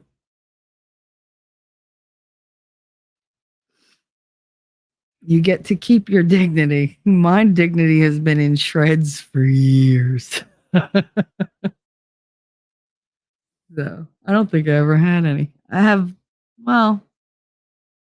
pride in place of dignity. I am an obstinate, argumentative type of person, though. You know that. Yeah, well, this is not the place or the topic for you to do that. Place normally, yes, but this stream, no. I literally put it in the description. You come here sensitive and respectful, or you don't come here at all. But I know, I get you. Baby, I get you where you're coming from. I do. It's just, you got to understand, I'm going to be a little prickly over it. because I'm feeling very oversensitive right now. Mimsy, Shelly, we love you for being you. Thank you, honey. I'm just a loud, inappropriate bitch. That's who I am. And proud of it, god damn it. But it is 1:00. We have been going. Look, it's 3:31. My birthday. That's my birthday date.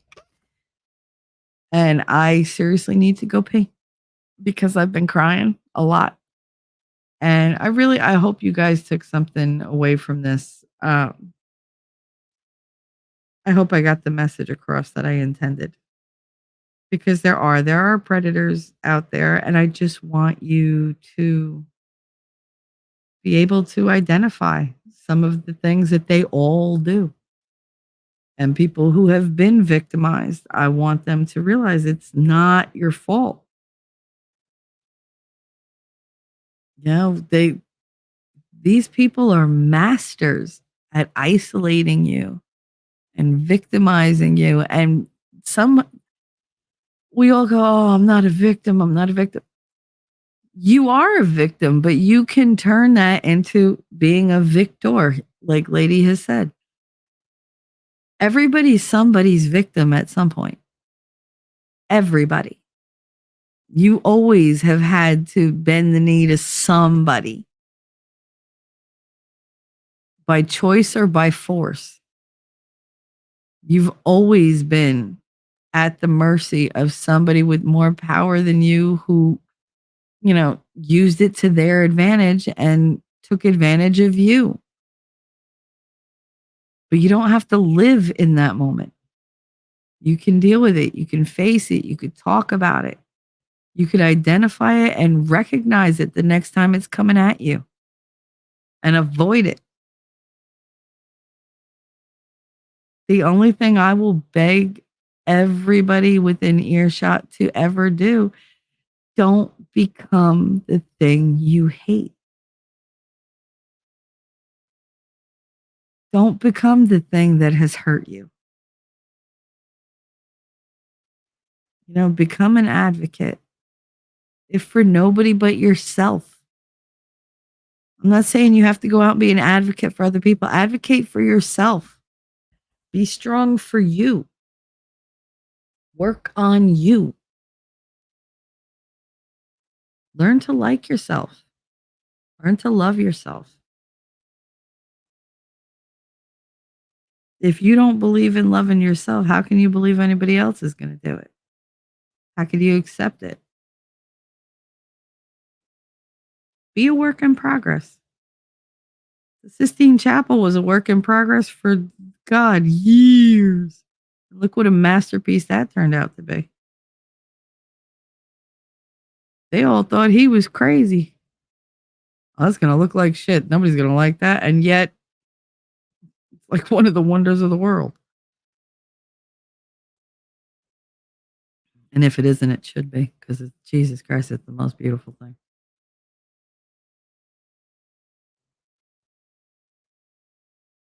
Rome wasn't built in a day.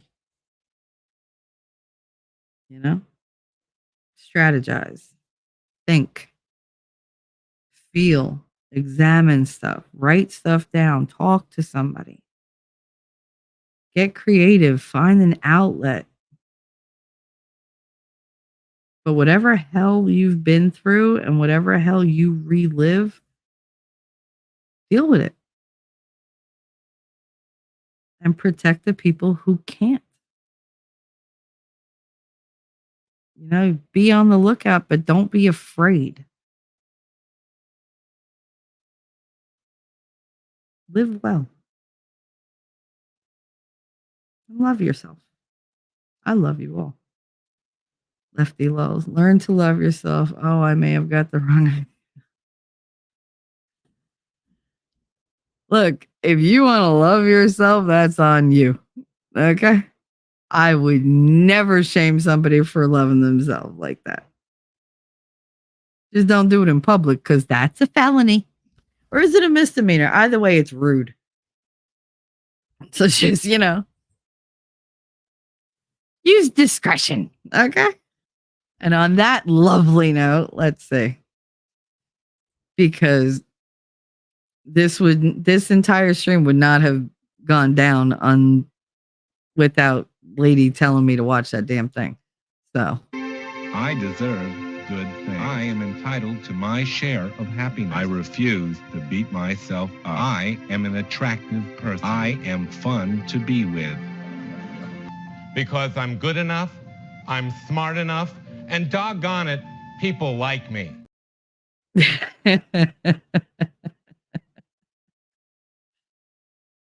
T-Rex, I can get away with it once in public in New Jersey. Freaking New Jersey. I dare you to try that shit in Hoboken. You want to see how fast they beat your ass into the ground? Nope, we don't go for that in Jersey. Thank you very much. Oh, lady, you know that was for you. You're so cute. All right, guys. I have purged all the thoughts out of my brain, and now I get to go to sleep. First, got to go potty, then I can go to sleep. Yeah, he said, nah, I'd rather not. Yeah, no, because I know everybody that would beat you up, too. Don't do it. Don't do it. We got a lot tougher here in the last, 10, 15 years. It was a joke about the free felony. Yeah, that's not the felony you want to go to because that's free because you'd be, RIP. Thank you so much for attending this very gut-wrenching show. But, I always end on a good note. So, in the end, what can you say other than... Stop eating beans. Bangers and mash. Beans on toast. Stop. Because it's not a good day unless I end with Nick. So, for all of you, thank you for coming by. I will see you in the funny papers. I love you. Bye, guys. Jersey girl, I know that you're a Jersey girl inside. 4 a.m. at a diner, stop singing, living on a And doggone it, people like me. I'm thinking maybe you're a Jersey girl with all those highlights in your hair. No other girl can move like you.